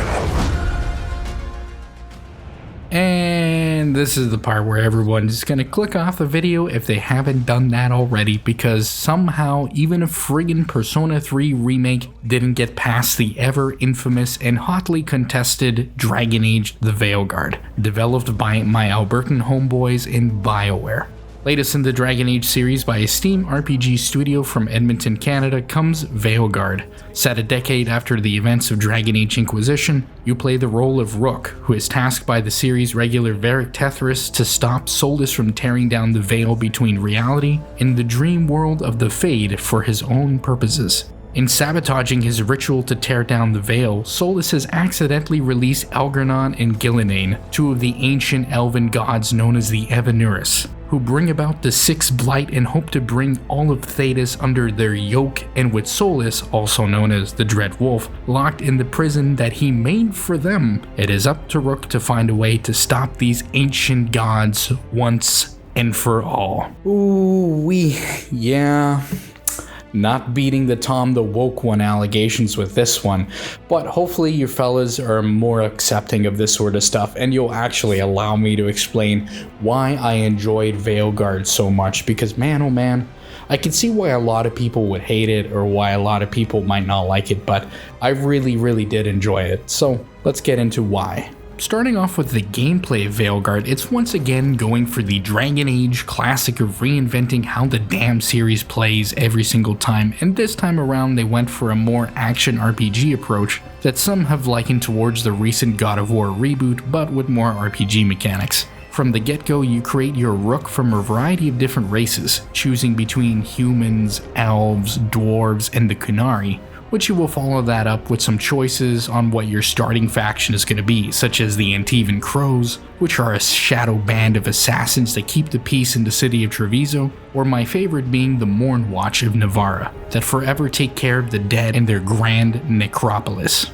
You also make some limited keep choices on what has occurred in some of the prior games, but don't get your hopes up too much since the choices are pretty limited, but I'll talk about that more in the narrative. Just understand that Dragon Age Veilguard is a much more self-contained game, and it reflects that in the narrative.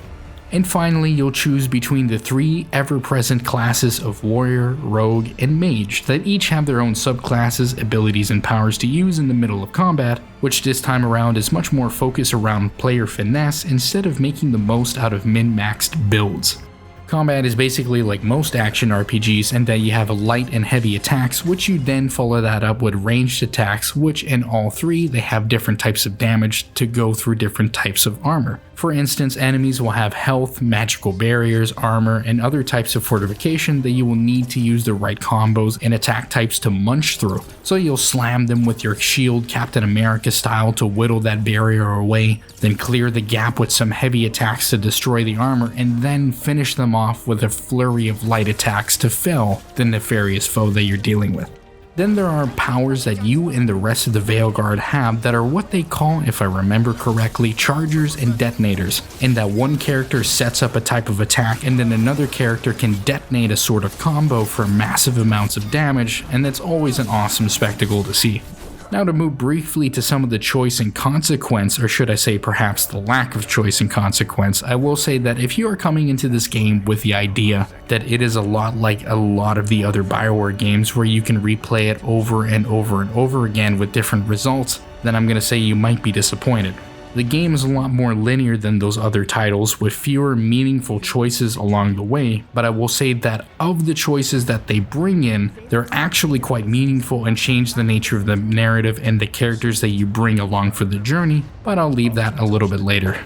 Mostly what I want to say is that the gameplay for Veilguard is unlike the others in that it is a lot more action focused, but that the combat does feel satisfying enough to go through the entire game and enjoy it as you see the narrative come to an end. Now with the gameplay of Veilguard done out of the way, I think we should talk about the presentation of it, and just like the rest of Veilguard, it has its ups, it has its downs, but for the most part, it's pretty serviceable and I really did enjoy it. There's this argument that's thrown around online that Veilguard looks like a Pixar movie, and maybe I'm just stupid, which has been confirmed to be honest, but I don't really get that opinion. I think that the game is definitely a lot more stylized than its predecessors, especially when you take a look at things from Dragon Age Origins, or maybe even number 2, but basically ever since 2, a lot of that gritty style that comes with that original game, it seems to have fallen away from the wayside with each new subsequent entry in favor of a more neutral sort of high fantasy look, which is more unfortunate but something we saw coming about a decade ago. If anything, I think a lot of the landscapes and characters in Veilguard actually look really damn beautiful and are a sight to behold. Especially when the game gets going with some of its bigger set pieces that brings that classic BioWare cinematic feel that I won't show in this video because that would be spoiling some truly awesome moments and I would want for you guys to actually experience it yourselves. Some of the characters also look incredibly gorgeous. For example, the one that I use always is Lace Harding, who has absolutely striking red hair that flows perfectly and those cute freckles that make me want to die a little on the inside. Or hell, there's even Asan, which is the griffin companion that Davrin, the Grey Warden, has to raise on his own, and has such wonderful expressions when he wants to have some truffles, or he does like a little dance and a jig when he's happy. Some other characters look incredible in how blighted literally they look, with all sorts of nasty tentacles and orifices poking out and oozing slimy blight all over the place, also with their pale faces steeped in the black veins of the darkspawn blood. But to be fair, there are other aspects of the art design that I didn't enjoy at all, and that has to do with some of the redesigns of some of the species in Veilguard, specifically with the Darkspawn, and how with every new game they continually butcher the look of the Kunari, who went from a threatening adherence of the Kun to a sort of race that you could throw in on one of those D&D supplements where they're baking cookies or some other stupid shit. I understand that as a playable race that people will want to self-insert into their characters and make them look Gucci and shish, but in the process we lose that very threatening silhouette and visage of the Arishok and his followers from Dragon Age 2 that I always wish we could go back to, but sadly it's just not meant to be. The other race that has been butchered quite a bit with this specific game are the Darkspawn, that went from the intelligent orc-like creatures in Origins that you tell had a threatening sense of intelligence to their brutality, only for them to be supercharged Mountain Dew Code Red boys with the new iteration of the Blight. And I understand that they look that way because of what Gillenane has done to them with the evolved and improved Blight, but at the end of the day, it just looks like various sizes of nasty, goopy zombies with red glowing veins and eyes, and honestly, I just can't take them as seriously as before. You might have noticed that we missed something when we talked about the presentation, and that is of course the soundtrack, but we gotta leave it up to this section here, because man oh man, the soundtrack composed by Hans Zimmer and frequent collaborator Lorne Balfe is so awesome. It's actually like really damn great, and it brings that cinematic kick to everything that man oh man, when it kicks in, whew, it's like a whole different stratosphere. It's actually really heightens the mood of the game. I especially in my head always remember the theme for the Veilguard that starts off with this sort of intriguing mystery that's looking to be uncovered that slowly rises into this triumphant fanfare of disparate groups coming together to fight off what were once believed to be gods. Hell, even each theme for the Abenuris are also really distinct, and they immediately remind me of all the great scenes and set pieces where you're conversing or fighting with them, trying to have these feeble humans submit to the obedience of these gods, and then Rook and the gang looking at the scale of what they have to destroy. But there's also some other tracks that kind of catch you off guard with the inclusion of instruments that you wouldn't think would be included in a fantasy game, like a lot of synth instruments that play hand in hand with the string arrangements that make a really cool piece of sound. One I always think of is not the Chosen One, which is ironic, I know, but when it really gets going, it's kind of awesome to listen to. Now, I'm just gonna say, this isn't Shoji Meguro during the soundtrack for Persona or anything like that. I'm certainly not going to be listening to these tracks on repeat for years to come, but it is not to say that Zimmer and Balfe didn't do a fantastic job, because like any good soundtrack, it's there to heighten the experience when it really needs it, and man oh man, especially in some of these big ass cutscenes and set pieces, it does exactly that. Ooh, so yeah, with that out of the way, there is the elephant in the room, and probably the most contentious part of Veilguard that we need to talk about, and that's of course the writing and the narrative of Veilguard. There's some people out there that think this is the worst thing ever written, and just, you know, like that sort of stuff, and then there's some other people that's like, oh, this is a masterpiece that rivals Mass Effect 2, and then there's little old Tom here in the middle that just, despite it all, just thought it was a great narrative that he really enjoyed. That has a few issues, but overall, I really did enjoy the narrative. Fellas, I have to tell this to you straight, but basically, Veilguard is a game that you have to set a certain level of expectation and allow for it to capture your attention in a way that is almost counter to a lot of BioWare games. Back during the day, a game like Knights of the Old Republic or even Mass Effect could have had your attention by the end of the prologue, but with Veilguard, it's a bit of a rough start. You have a pretty good prologue that leads into maybe 10 hours of just gathering the team, and until it reaches a certain point in what I would call the second act, I think a lot of the worst writing in the game happens in this first act, in these first like 10 hours or so. This is where some would say your Marvel style writing comes from, though my problem with a lot of the writing is that it is very clear that this game is written with different writers that don't have the same unified vision on what the Veilguard is. Without naming names, you'll have some writers that write certain companions and the relating culture that they come from that has some of the most interesting additions and insights into the franchise since Origin, and then some other writers that write some of the most forgettable companions with some of the most uninteresting modern quote-unquote dialogue. But even then, like with a lot of Veilguard, sometimes the execution is just not done as well. Thirdly, and most importantly for me to explain to the audience of fellas out there that might be interested in Veilguard but are still unsure, is that you have to understand that in Veilguard you aren't playing your character, you're playing Rook. who has a pretty defined personality and style to how he deals with things, and if you are looking for a more traditional RPG with choice and consequence, you're not really going to find it here. If you are looking for a conclusion to all the games they had previously, with every single quest from Origins to an Inquisition coming in to be wrapped up in some sort of nice fashion with a little bow on top, then I'm sorry, but you're not going to get that. What you are getting instead is a very personal conclusion to the story of Solus, his fight against the Evanuris, and how all the characters from Inquisition and the Veilguard go about in trying to set things right, so a better world can grow from the constant conflicts and tragedies of the Dragon Age. But that is of course not to say that there isn't some choice and consequence, because numerous times throughout the narrative there are these big choices that will have to be made that will change the outcomes of certain characters, even on what happens with entire cities. Hell, anytime I see the dialogue tree split into two with two different options, then you know that some nasty shit is going to happen, and that there will be consequences for whatever choice you end up using. Though mostly the choices will have to do with characters and how they change their outlook on life and its challenges. For example, do you get someone who is trapped between two cultures to go after one or the other, or do you decide that a malevolent past should be remembered to atone for what has been done, or abandon it so a new age can be ushered in, free from the weights of the past?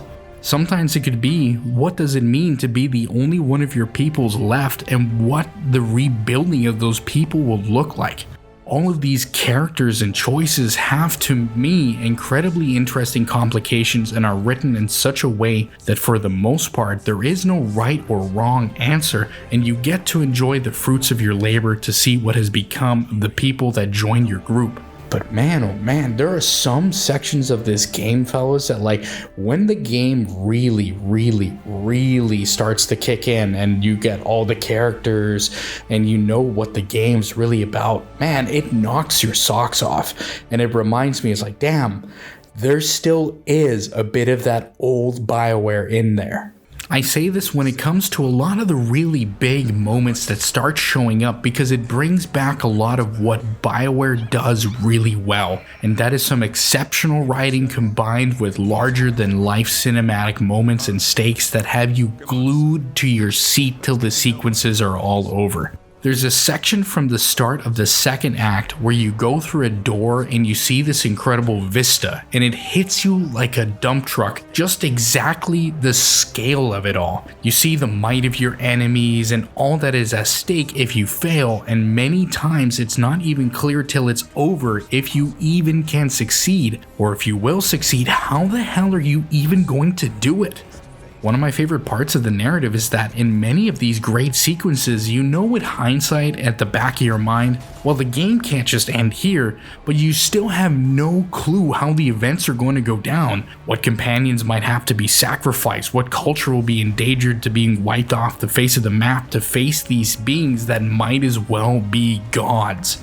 And without spoiling anything, take for instance what I would call this game's final act, which is like the Mass Effect 2 suicide run, if that suicide run lasted for 10 friggin' hours. And I mean with twists and turns all the way throughout the ordeal, new information and news that changes drastically what needs to be done, or the motivations of certain characters. And it was so good that for those final 10 hours, my ass was glued to the seat. I needed to see how it all ended, and man, oh man, what a magnificent conclusion this game has. Most importantly though, it's these final moments that have a genuine flicker of the old BioWare that comes creeping out, and you know that even with all these years, with all the departures and the changes that the storied Edmonton studio has gone through, that they still have some of that magic left, and that made all the difference in the world to me, man. And so that's why by the end, I really just ended up loving Veilguard.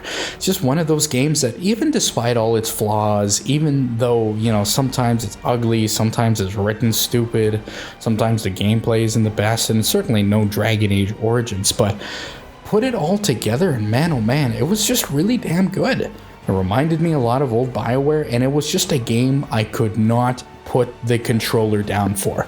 Like, I was hooked right to the end. Fellas, you might be still wondering in the end, why is this game so high up on my list? And why the hell did it beat a Persona 3 remake, flaws and all?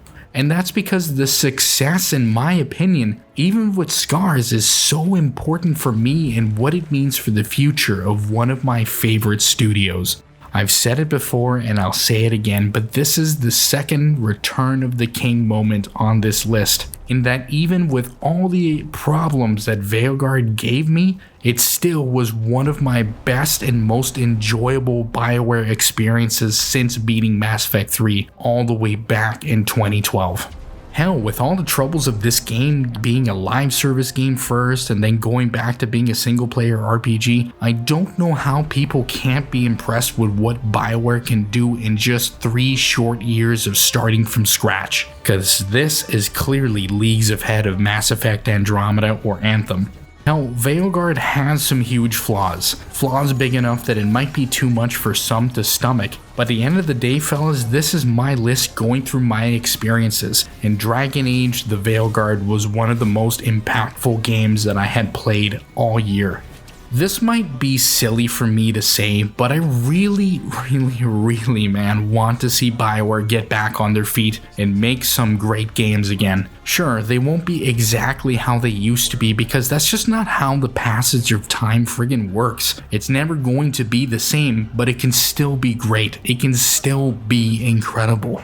These things are important to me, man, and I would rather see BioWare keep trying and falling down to pick itself up by its ass up again to continue going along to hopefully get better. And while it might be a bit over dramatic for me to say, but it's like watching a buddy that had a bad accident learning to walk again. He will stumble all the time, but it takes dedication from a good pal to see them get back to speed, and for better or for worse, I'm along for this ride. It's a ride that I want to see happen, and I want to see BioWare go back to the greats of what it used to be. I used to, when I lived in Edmonton, drive by BioWare all the damn time, and it amazed me that some of my favorite games of all time, whether it be Knights of the Old Republic, Mass Effect, or Dragon Age, were built in that studio there. So I'm here for the ride, and I'm here to see them get back to greatness or finally fail and be dissolved. But either way, I'm there for every single last step of the way. And if you are so bold to be along for the ride as well, then you can go and grab Dragon Age The Veilguard on PS5, Xbox Series consoles, and PC for the not so bad price of 80 Canadian dollars or 60 euros. And I would honestly recommend giving this game a fair shot and seeing what it has to offer and not listening to whatever the online discourse is. Fellas, if you like this stuff, if you like BioWare, if you like these games, you need to give it a fair shot yourself and then make up your own conclusions. That's all I gotta say. And with that, fellas, I can finally get off my friggin' BioWare soapbox, because man, oh man, I'm looking down at the timeline down here and yeah, it's pretty nasty. So with that, let's leave Veilguard behind and head on over to number 2. Number 2. Death comes from the void. Defy its cold embrace. We remain unbroken because we are the Space Marines. Numberless enemies surround us, leaving nothing but dead worlds and desolation.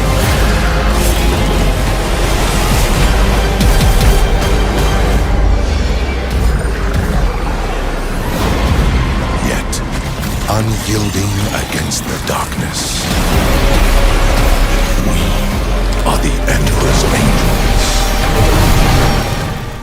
Gentlemen, it has been a long 13 years, but just like with Stalker 2, we come to another game that never in a million years would I have thought that it would get the sequel it friggin' deserves. And man oh man, Warhammer 40,000 Space Marine 2, developed by Saber Interactive, is exactly the sequel that the storied 2011 game deserves. Set about a century after the events of the first game, in Space Marine 2 you continued the story of Demetrian Titus, former captain of the Ultramarines 2nd Company, and now, after rejoining his chapter, has been demoted to lieutenant, and left in a very ambiguous state in relation to the rest of the chapter. Following Titus are other battle brothers of the Ultramarines, the zealous Gadriel and calm and collected Chiron, as they form a squad to take on some of the deadliest missions that the 2nd Company could throw at them, as a hive fleet of Tyranids, a seemingly endless swarm of extragalactic aliens whose only purpose is the consumption of all biological and genetic material in its path. As they always say in the dark future of Warhammer 40,000, mankind is beset by foes on all sides, and in the case of the planets of Kadaku and Avarax, it will be up to Titus, Gadriel, Chiron, and the rest of the 2nd Company to make sure that the Imperium of Man can hold out in this one battlefield just for one more day. I really cannot stress, fellas, how crazy the initial reveal for this game was, and the fact that after all these years, we actually got a Space Marine 2. We got a sequel to one of my favorite games from like 13 years ago.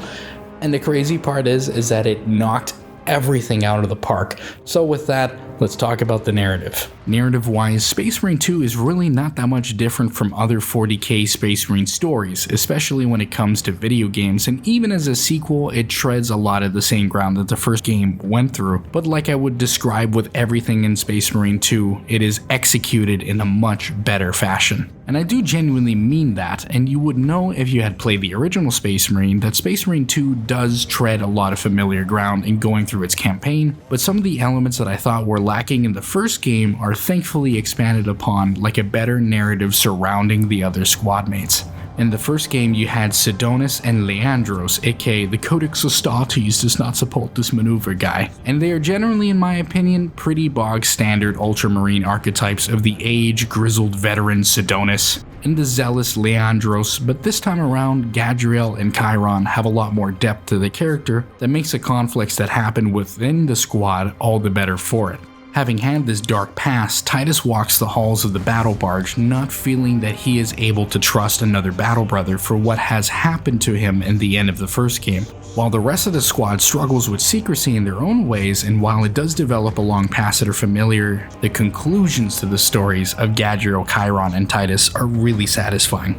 Another aspect of the narrative that I really enjoyed about Space Marine 2 is the manner that they treat a lot of the weirder elements of 40k that were largely missing from the first game in a bid to not alienate new players with how weird, gothic, and messed up the world of 40k can be. Inversely, in Space Marine 2, they treat this wacky shish exactly as it should be treated, as just another weird fixture in this universe that is mundane for everybody living in it. They don't spend time shying away from what an astropath is or communing with a machine spirit to figure out a certain tech priest's location. And even the more religiously inspired parts of the setting are there in full force for everyone to see and enjoy, which for newcomers has been nice to see them react and get into all this weird stuff. Playing the co-op with a good friend of mine who's going through this for the first time and having to explain each and every little thing was such a genuine treat. But the part that put a smile on my face was how ecstatic he was to learn more about it, because to him, as it was to us so many years ago, it's just kind of all so freaking cool, and it's really special that Space Marine 2 doesn't shy away from any of it. Another short thing that I'll mention that I really enjoyed of the narrative is that all throughout the campaign, Titus is calling upon the help of Thalassa's squad to fulfill a sort of side mission that is crucial for the success of whatever Titus and the gang needs to do, and this is actually a really great form of diegetic storytelling, because these side conversations that you are having actually make up all of the co-op missions that you will play through. So when Titus requests that Thalassa blow up some Promethean fields to halt the Tyranid swarm, and you hear the back and forth between Titus and Thalassa, you're actually going to do that in the co-op campaign, and it's such a neat way to diegetically include an extra mode into the greater narrative of the campaign. It really makes it all feel like it's some sort of interconnected planetary-wide conflict. Man, oh man, that's pretty much all I gotta say about the narrative of Space Marine 2, because man, it was everything the first Space Marine was but better in every single way.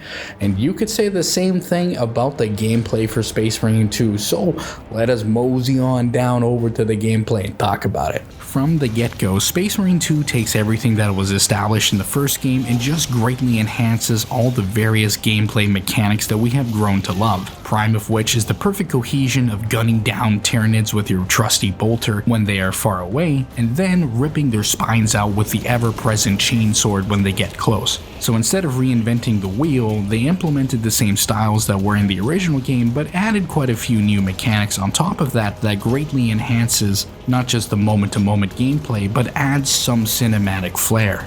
Some of these new mechanics are things like being able to parry and dodge attacks with the proper finesse befitting one of the Emperor's Angels, which is definitely going to come in handy because there are some enemy attacks that can only be parried or dodged. The other one is a smaller one, but whenever you parry an attack properly, there will be this little reticle over the enemy that if you are quick enough to activate it, means that Titus will pull out his pistol and the camera will pan back behind his shoulder and you'll have this really cool cinematic execution type move, and many times a filthy Xenos' head will burst like a rotten grapefruit.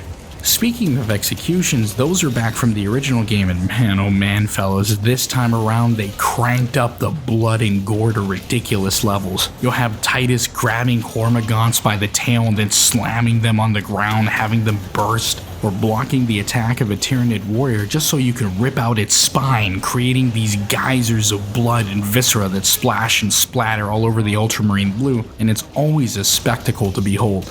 And believe me fellas that you're going to get your fill in because the Tyranids are a genuinely an endless swarm, and Saber used its technologies from games like World War Z to create these massive swarms of Tyranids that will have you fighting till it feels like you've exhausted your last mass reactive round in your bolter and chipped the final tooth on your chainsword. There are many moments in the campaign where Captain Akaran will notify the squad that a swarm is heading their way, and good old Titus, Gadriel, and Chiron will have to mount a proper defense, slinging bolter rounds downfield as the Tyranids crawl on top of each other to make it over the berm and get in nice and close to you. Thankfully, in the event that you do get felled by the enemy, it doesn't mean it's the end, because there will be some chance for your allies to come in and help you back up, and in my experience, I felt that the bots do a good job of getting you back on your feet quickly. Which kind of makes you wonder, why is there even that mechanic in the first place? And the fact of the matter is that with every single mode in Space Marine 2, you can be joined in with other friends. And I gotta say fellas, just like with everything in the 41st millennium, it is always better to have a battle brother at your side.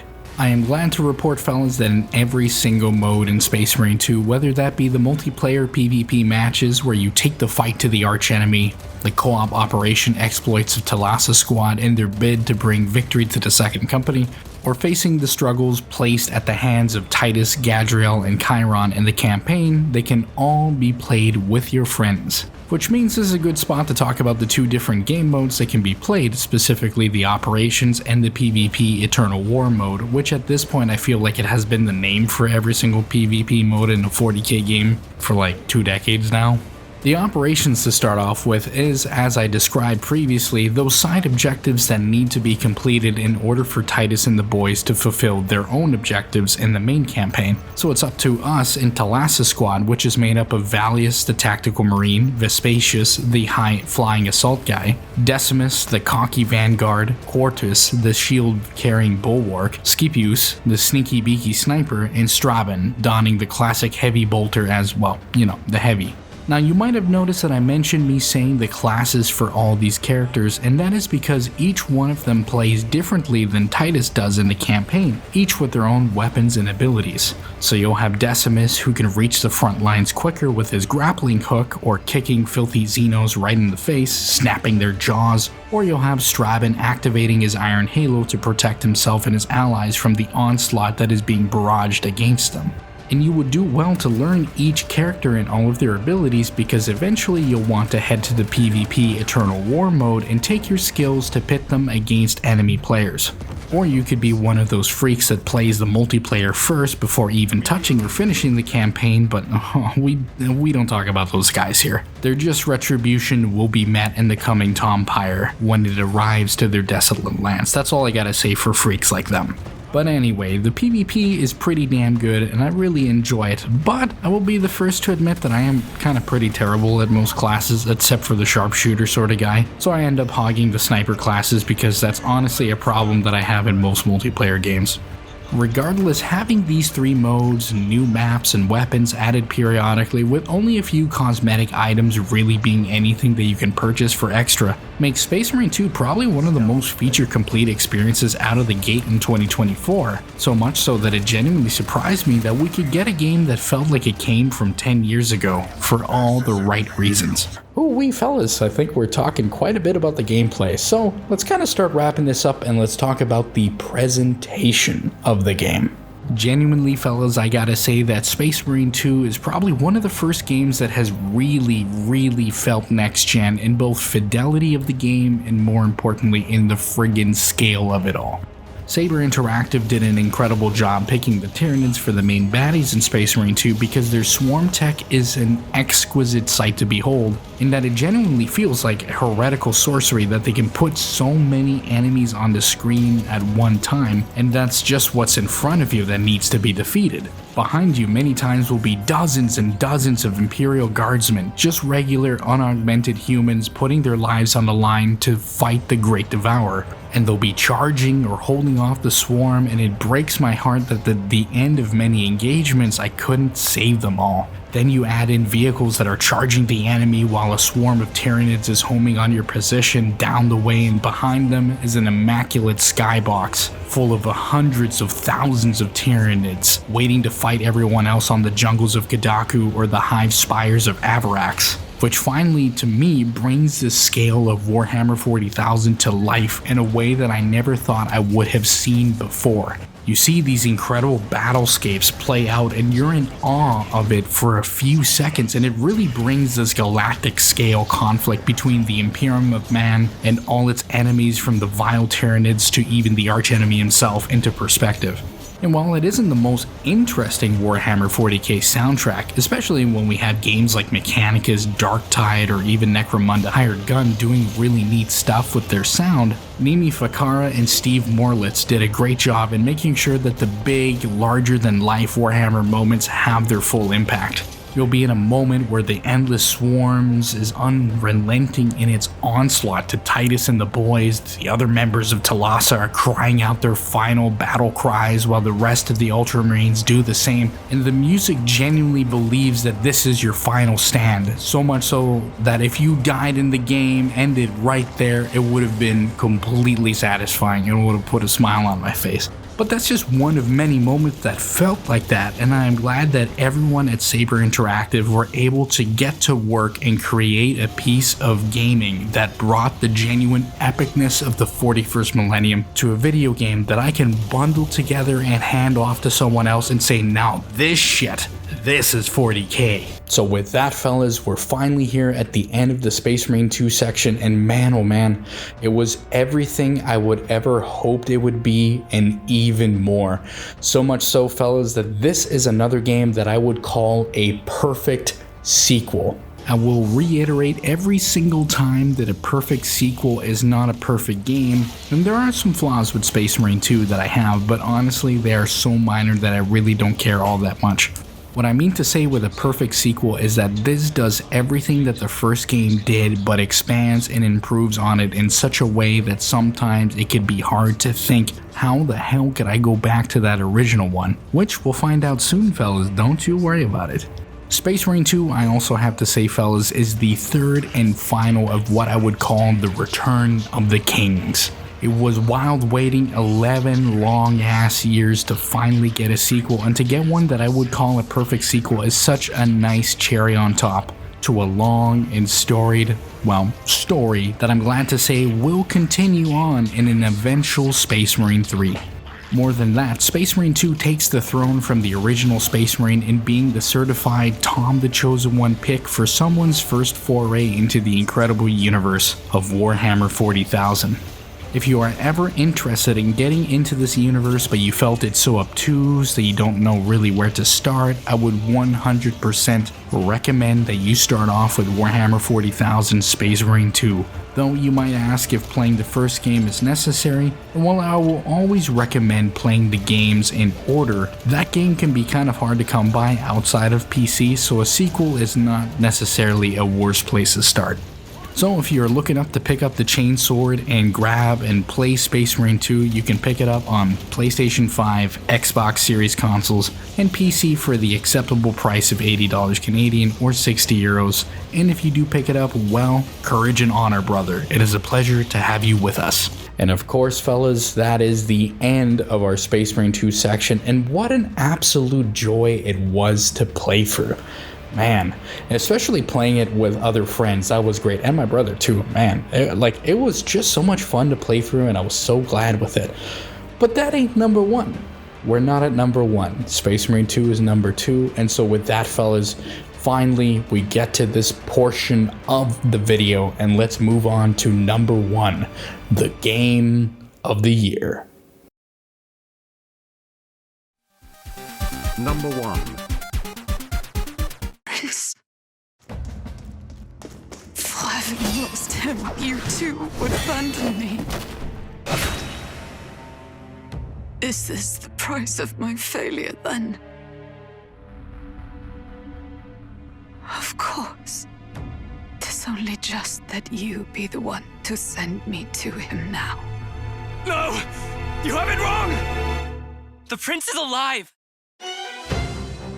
Mission? Killing Luis to lift the prince's curse.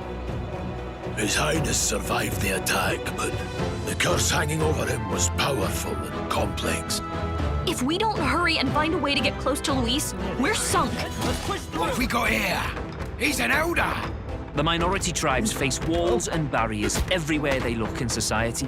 I've been reading, and I hope that someday we can make our kingdom like the place in this book. A world with no need for that abstract dominion we know as magic. You carry a certain fantasy novel, yes? It was my hand that penned it. Dreamers like you are always the first to die. You think he's one of Luis's men? The villagers plead to be spared, but I know better than to confront a human. You left one survivor! Certainly. It was the first village to be destroyed by the human menace. I will show you the truth of reality! I suppose it's only a matter of time until Luis takes the throne. Heed me, O kingless. It can't be His Majesty. But he was dead. Whosoever hath truly earned the greatest faith of the citizenry shall ascend to throne and crown by right of kings. But now the throne's in anyone's reach, eh? Suppose the king's magic wasn't just a myth. Let's enter this tournament for the throne. What? Wait just a minute. This could be just the excuse we need to get close to Luis. A really bad man might be our king. Why? Fellas, if you knew me, and if you actually friggin' knew me, you knew that this game was gonna be on here. You knew this game was gonna be on the list, and the people that really did know me knew it was gonna be on this spot. But even if you're there, you're wondering, what the hell? This game, why not this other game, or whatever? And it's simply because in narrative, in gameplay, in presentation, and what it frickin' stands for, Metaphor Refantatio is the game of the year. Metaphor Refantatio, developed by Fatalis's Studio Zero, takes place in the United Kingdom of Uchronia, a sort of medieval fantasy parallel of our own world that comes with a variety of different races and people that some are in there every single day struggling just to survive, while others look down on their kin with scorn. Dead of the night, King Hitlodius V was slain in his sleep, and with it comes the succession crisis as his son is hidden away, but under a dark spell that looks to kill him over time. So in order to crown a new king, the skybound avatar of the late king himself announces the tournament for the throne, where the will of the people will decide who will be the one to lead the kingdom into a new age. You play the role of Will, a boy of the Elder tribe, which is a tribe that is the most sparse and the most scorned within the kingdom. And it is up to you and your fairy gal pal, Gallica, to head into the Tournament of the Throne so you can find a way to cure your good friend the prince and have him assume his rightful position as the king of Uchronia. Fellas, you know, if you knew me, you knew it was going to be in here. If you went, damn, oh, this game's not on the list yet, it hasn't showed up yet. If you knew me and you really talked to me and you talked about like a lot of behind the scenes stuff, you would have known this was going to be the game of the year. But with that, of course, we need to talk about the gameplay of Metaphor Re Fantatio, and that is, of course, to start off with the game and how it plays a lot like Persona, but it's quite a bit different actually. A lot of people have called Metaphor simply fantasy Persona, and I can see where they're coming from, but personally it's reducing the game a bit too much into something that it isn't. For one, there's some stuff with the presentation and the narrative, but before we get into that, we need to talk about what you do day in and day out for about 90 hours. To just blast through these so we don't get too bogged down, Metaphor uses a very similar calendar system to Persona, where the course of the game takes place over several months, and in those months you will spend time doing tasks to increase your kingly virtues, which are the equivalent to Persona's social skills. You'll also be talking and furthering the storylines of your followers, which are similar to social links, and the rest will be spent going through the dungeons that the game has to offer. Where things change is that instead of summoning personas, you and the rest of your squad in Metaphor call upon the heart to unleash the power of the archetypes, legends of the heroes of old made manifest through announcing to your heart your determination and dreams to help them become reality. Then, like Persona, you will summon these archetypes in battle in order to defeat the nefarious foes that you gotta deal with, the greatest of which will be vile humans that haunt the land and the usurper to the throne, Luis Guillaburn, who has everything to gain in assassinating the king. Where the archetypes are different is that these are personas that everyone could wield, and in having one that everyone can wield, everyone is able to choose their own heroes of old to defeat in whichever battle comes their way. So Will starts off with the Seeker archetype, for example, a type of hero that ventured to unknown lands in the pursuit of their ideals that will eventually get replaced with another archetype. But if you so choose, the Lady Hulkenberg can take up the mantle of the Seeker and discover its mysteries for her own use. So essentially, these are personas that anyone can equip and anyone can use. On top of that, you don't develop new archetypes from fusing different archetypes together, but through progressing the stories of your companions and learning more about the desires of the heart. That means that this time around, helping out and listening to your companions will allow everyone to enjoy the fruits of their struggle, as it will unlock the next step in the lineage of the archetype, eventually unlocking the royal archetypes, that many of which are references to past Atlas games. Another aspect of the archetypes that I enjoyed is that, unlike sitting in the Velvet Room for hours and hours on end fusing the right personas to get the right powers, in Metaphor, to get the proper inheritance of powers, you get to choose which of the abilities you want to inherit by purchasing them using Magla, which is a sort of second currency for any archetype related business, which means in the case of Metaphor, that means you can bring any power from any archetype if you have spent the Magla to inherit it and its abilities, which entices you to explore all the archetypes. And it's not just the archetypes, but it's actually like the setting that makes the gameplay feel different, in the sense that the gameplay for Metaphor feels more like an adventure, and it contrasts very nicely with the hectic high school schedule of the Persona games. And man, this feels more like a journey. I'm just gonna say, fellas, for two games that both use calendar systems to pass the time with various activities and just generally to use it to move the plot along, they go about them in completely different ways that changes how it feels to progress through the game. Persona, for instance, is all about the life of a high school student, so the calendar year is set up to emphasize dealing with classes, hanging out with friends, the changing of the seasons, and fighting shadows. Metaphor, on the other hand, is a game of high fantasy, so the calendar is a bit more constrictive, but you're allowed to do a lot more with your time and visit numerous other locales. The Tournament for the Throne, by its very design, has to go through the different kingdoms that make up the United Kingdom of Uchronia, so that's going from the bustling capital of Grand Thrad to the salty and cheery Port Brialhaven, that's to the south, and then the ultra-orthodox Altabury Heights, that is the seat of the Sanctus religion, all of which will be visited with many side adventures along the way. Having the game be spread across these different zones allows for what I would consider not necessarily a better paced experience to Persona, but just something entirely different.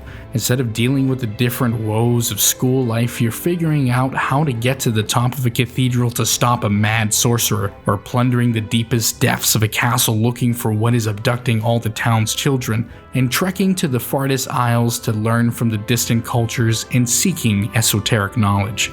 Not to mention all the side excursions to different dungeons to complete side quests that will greatly enhance the combat prowess of the team, and the bulk of the traveling will be done with the Gauntlet Runner, a sort of mecha Winnebago that is home for the crew and allows land travel at brisk speeds.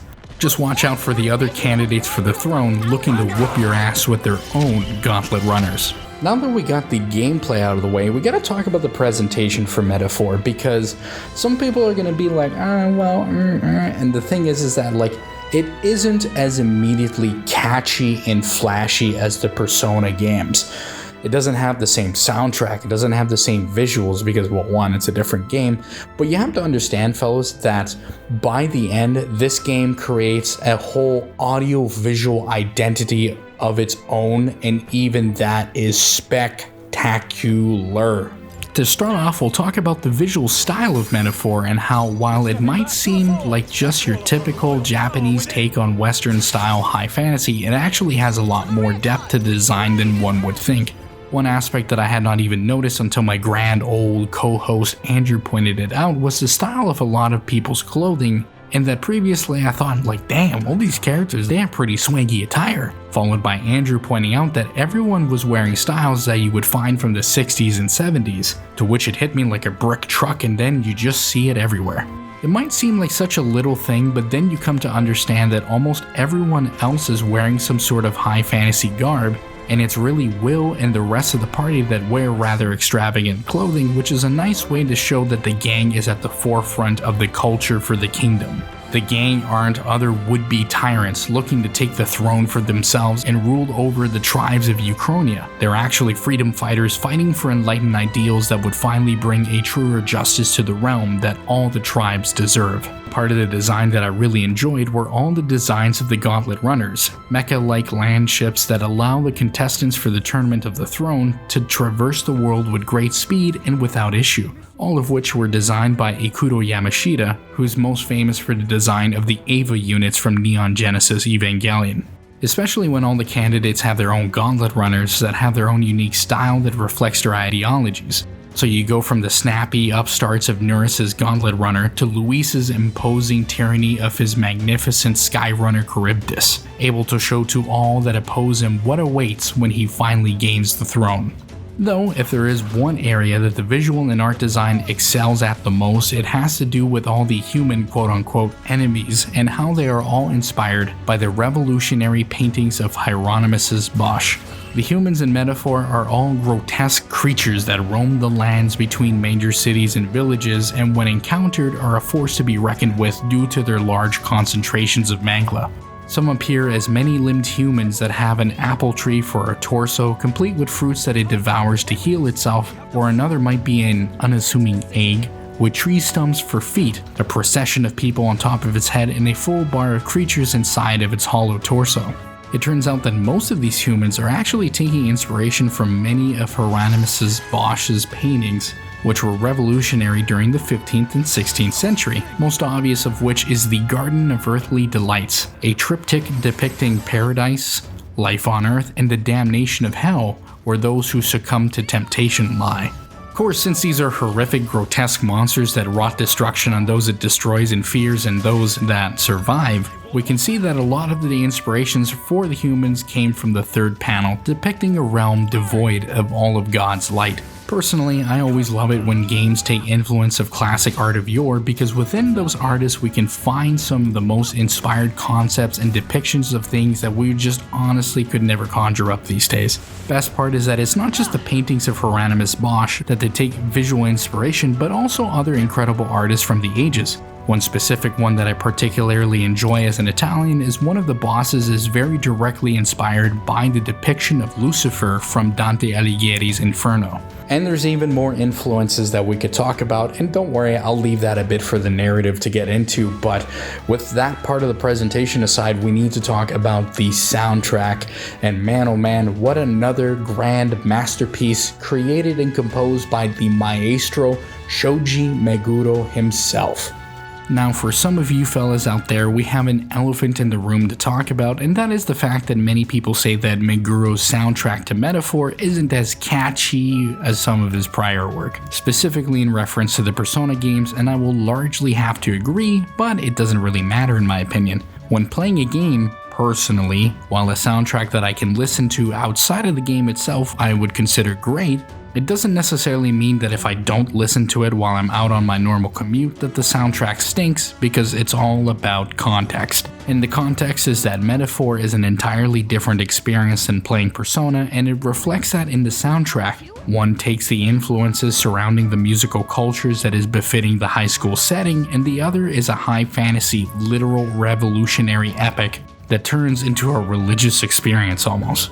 But that is not to say that in the moment that the tracks don't have some refreshing qualities that can be found in a Persona game. It's just that this time around it's completely different type of sound. People tend to forget that these are all experiences that warrant over 80 hours, and that whatever you do, you need to compose a soundtrack that even on the 400th turn-based battle, that the advantage battle theme rouses you into action like it does with Warriors and Valor. Instead of having an electric guitar and the great Japanese singer to spur us to life, we have the bombastic orchestra break out of the gate only for the chief priest of the Myoji Temple Keisuke Onryo to start his addicting chants in friggin' Esperanto to set us in the mood for the eventual sound barrier breaking choir to kick in, and turn your simple battle theme against a couple of rats of unusual size into a biblical epic that will be retold for generations to come.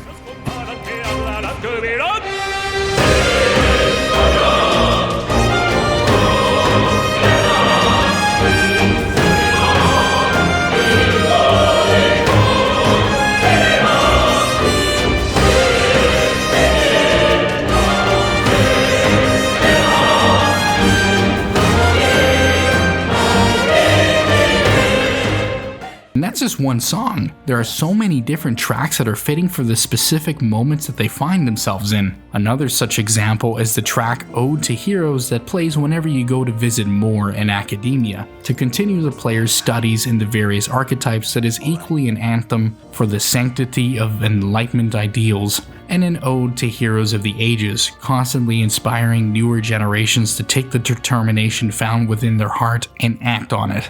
But one final track that I want to highlight is an ambient track that plays over one of the locations in the game, that being Virga Island, that is kind of like a Polynesian but not really sort of interesting mix of cultures, home of the pagan Mustari tribe of Uchronia. Like the influences of the tribe itself, the song takes an interesting mix of different musical styles that turns into a sound that I just have never heard before, but instantly fits for depicting the Mustari culture, having both European orchestral instruments layered with the chanting of Konakal, a form of Southern Indian Carnatic chanting that has been stuck in my head for months since playing this damn game.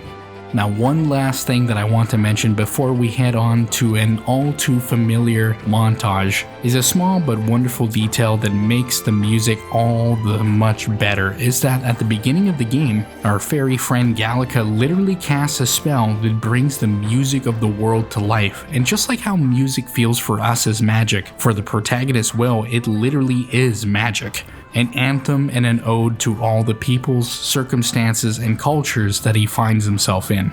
It's such a minor detail, but one of the most important ones that make Metaphor's soundtrack so wonderful, because in how it can transform the world around us, or through its fusion of already developed ideas, creating a synthesis that is the theme for a new world, and goddamn if Shoji Meguro didn't deliver us to that with the soundtrack.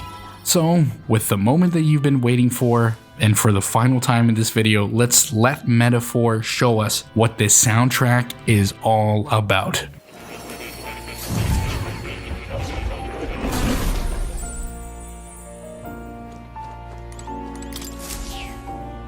Here, kitty.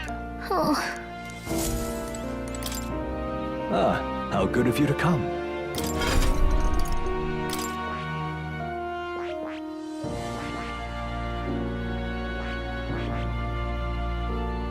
Magic means we cannot move to strike Godot himself.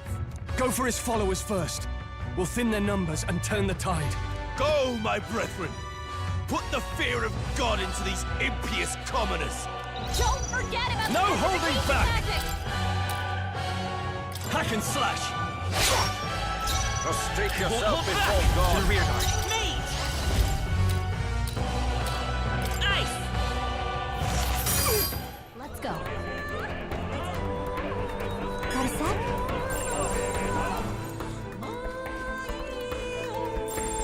It's all clear.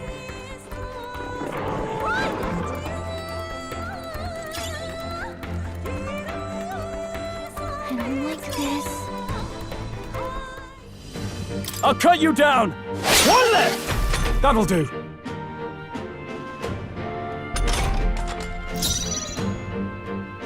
Huh!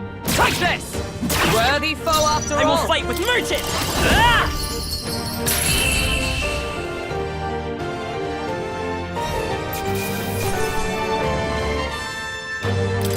Not bad. Who wanders in solemn duty, O thou anguished traveler. Thy long stagnant stance hath finally been broken. Now choose thy path. Now my new calling, transcending all oaths, I choose life of my own will! Thank you. Thou hast chosen a noble parting. Henceforth, thy fears and insecurities become thy light. Thou art the brilliant star that shall illuminate the King's Road. Now, awaken. My name is Iselin Pacelli Majal Hulkenberg. I am knight, I am commander, and last of the Honor Guards!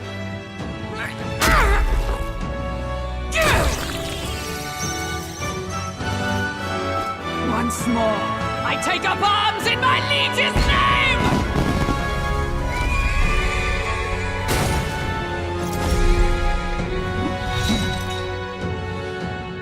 Alcest, I will see you freed.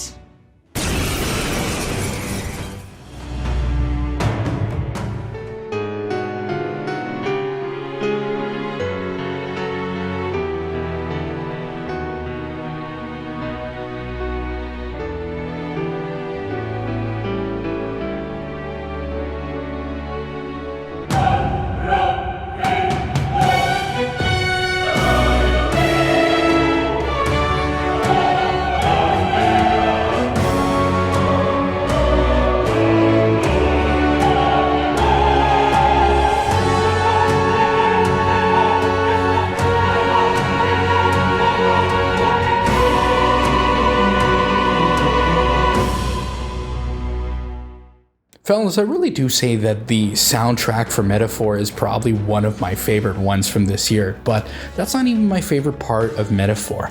My favorite part of Metaphor, it has to go down to the narrative, man. It's a narrative where you start from the most humblest of beginnings, and you're just starting off with this guy trying to discover the world, and it reaches the heights of a fantasy epic that will be remembered to for a long time to come. Because man, oh man, it is great. I will have to start off this section in saying that the narrative might not immediately grip everyone, because to be honest, the plot of Metaphor is rather simplistic. But for those that are willing to dive a bit deeper and discover the characters and subtext that flavor the whole adventure, they will discover that Metaphor Refantatio would provide them with a JRPG fantasy experience with a freshness that I have not felt in ages. To start off, I have to say, fellas, that the characters of Metaphor had a depth to them that I honestly didn't expect from Fatless. Now, that's not to say that the characters from other games, such as the Persona games, are bad, but they don't feel that they have the depth to their characters like Lady Hulkenberg, who used to protect the prince and then got disarmed, or the former head of the Royal Guard Heisme, or even the pagan priestess of the Mustari Yufa. And as well, we have to talk about how deep it actually gets with the main villain in Louise Guilbert. Just starting with the protagonist Will, who has different canonical names depending on the language that you're playing the game in, is a defined character that goes against the sort of self-insert MC that Fatless typically likes to use, which is a refreshing way to approach the narrative. Will frequently has things to say and comment on, and when it comes to his relationship between himself and Gallica, I genuinely believe that this is one of the better starting duels in a Fatless game. Gallica is a ride-or-die fairy that has been there since the very beginning and always has your back, whether that be through thick or thin. This compared to the others like Stroll, Hulkenberg, or Heisme that join out of circumstance but throughout the journey become central characters in the gang's mission to save the prince from the curse and stop Luis from attaining the throne. I especially enjoyed Heisme, who at first I kinda bemoaned his design because I thought it was gonna be like another Morgana from Persona 5 or a Teddy from Persona 4. That sort of like weirdo creature mascot of the team, but he's anything but the sort. He's a lovely, endearing old geezer that still fights for what he believes his tribe and his son is right and brings a freshness to the cast.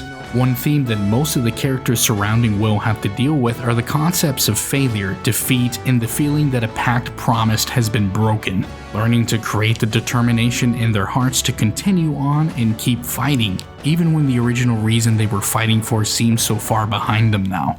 And a lot of those same concepts carry on over to the villains of Metaphor, especially when it comes to the main one in Luis, which to me has been one of the most refreshing villains that Fatless has done in a hot minute due to the amount of time that you actually get to be with him. While I will say he is not the only villain and there are twists and turns that bring about the worst in the different tribes of Uchronia, Luis is singularly for vast swaths of the game the would-be tyrant that you are trying to stop with everything arrayed against you. Controlling the armed forces of Uchronia and having massive popular support, Luis strives to bring about a society that he describes to bring true equality to the tribes. But what exactly that entails and how it could be perverted to his own whims remains to be seen. But Luis isn't just a tyrant for a tyrant's sake, and as a mirror to Will, carries the same determination within him to fulfill his ideals. It's just that no matter how deranged and perverted from the origins of his virtues, which means that he will use every tool and every trick to ruthlessly hunt down his detractors.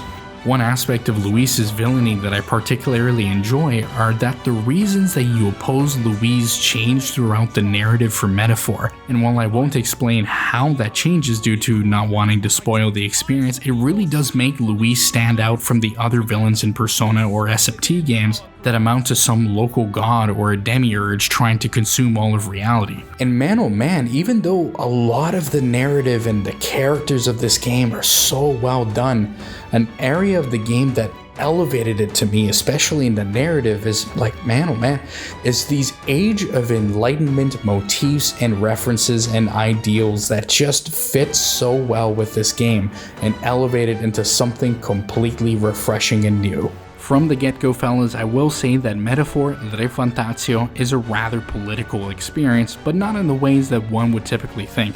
Now this is gonna sound real harsh, but I really don't give a damn. Metaphor isn't an experience that so conveniently places itself on the political spectrums of the poor excuses that we have for the political class of today. So don't go into this experience thinking that it's going to be, and man, I hate to say it, a woke experience for its ideals of bringing equality to the tribes. And inversely, this is not some sort of communist revolutionary thesis, so if you adhere to any of these two extremes of toxic waste spewing from your malign snout kind of ideals, then maybe read a bit, because the ideals of Metaphor come from the Age of Enlightenment. And take a shower while you're at it.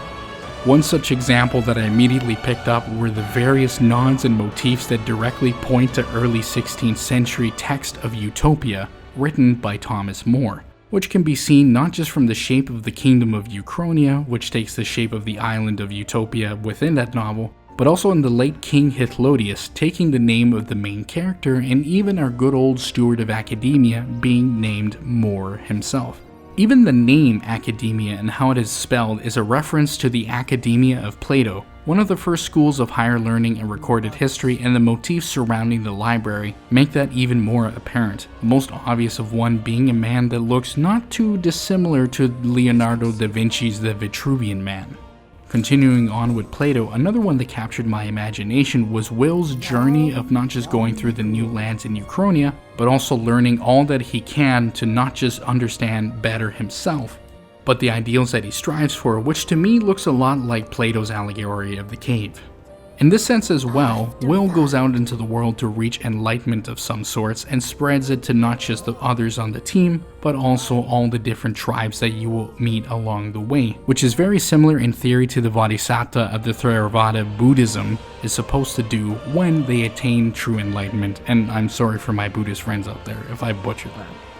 And there's many more influences throughout Metaphor, fellas, that ranges from the names of characters, motifs used throughout the narrative, and as stated before, visual themes and motifs taken from many different sources of classical literature and Enlightenment era thinking that propels this game into a new, refreshing light. And basically, fellas, that's why Metaphor Refantatio is my game of the year out of all the experiences that I played through this year. And you saw them. You saw all the games that we went through, and all of them are great, incredible experiences, but none of them were single-handedly as incredible and as wonderful and as just so refreshing to play through as Metaphor Refantatio. Fellas, between a neat spin on a beloved turn-based combat system that brought new life to it, a visual style and soundtrack so inspired in all the different artists it draws from, or the narrative that takes the ideals of what it means to be a virtuous person in a damned world and having the determination to make it better for everyone, it undoubtedly, in my eyes, makes Metaphor Refantatio the most impactful experience that I have had the pleasure of playing in 2024. What's funny is that people who know me might be wondering why this fatless game is here and Persona 3 Reload is all the way over at number 4. And I'm going to be real, fellas, in saying that Persona 3 has the better narrative and has better aesthetics. It has some better characters and a much better soundtrack that I listen to on the daily forever. But I've already played that game. I played it nearly 2 decades ago on my PS2 that's just right behind me, and for all these years I've cherished it and it has been a part of my fondest gaming memories all this time. Persona 3 Reload very much might be the game of the year over Metaphor for those that play it, especially if this is their first time playing, but for good old Geezer Tom, Metaphor is the game this year that to me has been in my mind the most. And the ideas that it stands for and the new future that Studio Zero can build, not just from making potential sequels to Metaphor, but as another built-up arm of Fatless to provide to us some incredible experiences is honestly a blessing.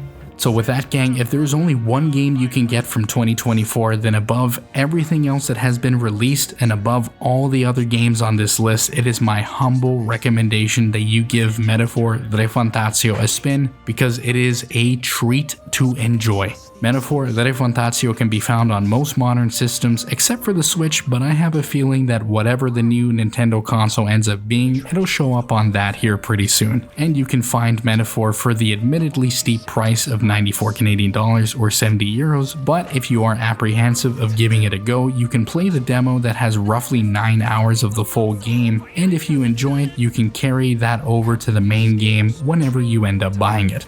And holy shit, fellas, we finally actually made it to the end of this damn list, because usually I always apologize to the audience and I apologize out there. It's like, I'm sorry that the game is so long. Nope, not even apologizing. The only person that I'm apologizing to is the future Tom that has to edit all this trash. I gotta say, fellas, that 2024 in this list in general has been a rather interesting one, both for the types of games that were included and even the ones that are missing. First observation that I made when I finalized my list is that somehow this year, apart from the honorable mentions, there was not a single survival horror game on this list. And usually they make it really high up or winning game of the year like they have for the last 2 years. Another observation that I made is that every single game after number 7 are all AAA games, which is typically something unheard of on my list, that tend to have a couple of indie darlings in it along the way, and I have to really say, gang, that the AAA space, at least in my opinion, knocked it out of the park in 2024. It It was also nice to see so many games that I didn't think would ever come out actually come out, and come out in a quality state that it surprised me in the end. Those being specifically Stalker 2, Dragon Age the Veilguard, and Space Marine 2. And I know I'm gonna get shit for Veilguard, but I really don't care, man. This is my damn list, and if you know me, you knew that I value these things more than the typical schmo. But it's great that I enjoyed it as much as I did, and I'm even more hopeful for the next Mass Effect game because of it. And of course, like with the honorable mentions at the beginning of the list, we gotta talk about some of my most anticipated experiences coming in 2025. And man, there's quite a few that are really interesting, so let's talk about those. Starting off, we have Clair Obscure, Expedition 33, developed by Sandfall Interactive out of France, which puts us into the shoes of the fabled Expedition 33 to stop the paintress from ever painting death ever again. Expedition 33 really knocked my damn socks off at last year's Xbox showcase by having me believe it was just another boring, tired Souls-like, and then it turned into a turn-based RPG with all the cool stuff that entails. Not much to say other than the visuals, narrative, and soundtrack already have me hooked, and I can't wait to play it this year. Next game, or should I say games on my list, are ones that are rumored to be revealed and possibly released in 2025, but one of these is the long-awaited Pathologic 3 that hopefully does what the second game was able to do, but with the bachelor that we've been waiting for since the original run of Pathologic 2. For those unaware, I did do a video on Pathologic 2 a while back, so if you are curious to know what I feel about that experience, spoiler alert, I think it's one of the best games ever developed, then go and watch that. Another game that is rumored to be revealed is Yoko Taro and Yusuke Saito's latest probable masterpiece in the genuinely incredible Nier series, which has been Game of the Year winners both times they have released in the last few years. Needless to say, fellas, but Yoko Taro's ability to write a story that is both one of the most beautiful things to ever be written and also so heartbreakingly tragic is unmatched in the world of JRPGs. And if they really do have a new game for Nier's 15th anniversary this year, then I will be there on day one. Nothing else needs to be said. And the final game that is my most anticipated game for 2025 is of course going to be Hideo Kojima's latest and what in the goddamn is going on with this game fest in Death Stranding 2 on the beach. So what is the game about? What are the details and who's going to be in it? Nope, don't care at all. I don't need to know a goddamn thing because I absolutely love most of Kojima's experiences, and I am sure that Death Stranding 2 will be the same. Hell, even if it is more of the same, I will still probably love it. Which I guess is better to say it now than anywhere else because I don't know where else I would put it, but it's time to say that the first Death Stranding that came out in 2019 would have been my 2019 Game of the Year if I had done a video that year. But regardless, it's coming out this year and I can't wait to play it. It's one of those that I might even steal one of my buddies' PS5s to go and give it a go. And there we have it, fellas. That is actually genuinely 100% the end of the video. And if you made it this far, thank you so much. I have no damn clue how long this video is going to be, but if you made it all the way here, you're a trooper, man. You honestly, like the fact that you listen to this trash and you want to watch and all this stuff, it really does like bring little, little tears to my eye because, man, I don't have a lot of people, I don't have a lot of guys, but I do it for you guys. I love it every time that when one of you guys messages me, even to give me shit, but every time one of you guys messages me about my video and you actually talked about it and you thought this was cool, you thought this was that, I always love it. And especially the top 10s because there's always discussion. There's always oh my god, really dude, you put this there? And it's oh my god, really? I need to play that. I love that discussion. So it's the same way. For all the people that are new here, hey, welcome to the Tomthechosen1 program. I hope you really liked it. And honestly, if you saw a new guy and you watched it all the way till here, then you probably liked it. And if you liked it, I recommend that you go back and watch all my other trash. And if you like those, then maybe you could subscribe too. That would be really cool. But come on, fellas, oh, that chair, this stupid chair. Anyway, I really liked making the list this year. It was long. It's the longest thing I've ever written. And I'm kind of apologizing for that, but at least it got out in a certain normal amount of time. Or maybe it didn't. I don't know. Maybe this might be in March or some shit, but whatever. not a whole lot of housekeeping stuff to talk about. Basically, I'm going to put that all in the update video as per usual, but not a whole lot of housekeeping stuff to talk about as usual. I'm just going to put that in the update video that I'll have probably in a couple weeks or maybe a week or so after this one comes out. But to basically get the gist of it down for 2025 and maybe in the future, who knows, we'll see how it goes. But a good chunk of this year I'm going to be dedicating to retrospectives because man, oh man, I did that Fear one and I really enjoyed doing it and it was great. So with that, we're going to put that one in the bag. There's another retrospective coming here very soon, but it won't come till I'm basically back from Canada. And yeah, I gotta go back to Canada. But whatever. I get to see the goons. I get to see my little co-hosts and all that sort of stuff and all the people that should eventually come onto that program. But regardless, fellas, I hope you enjoyed 2024. I hope you enjoyed the top 10 games of 2024. This is Tomthechosen1 heading back to Canada to commit suicide, and man, oh man, I'll see you guys next time, unless I don't. Take it easy.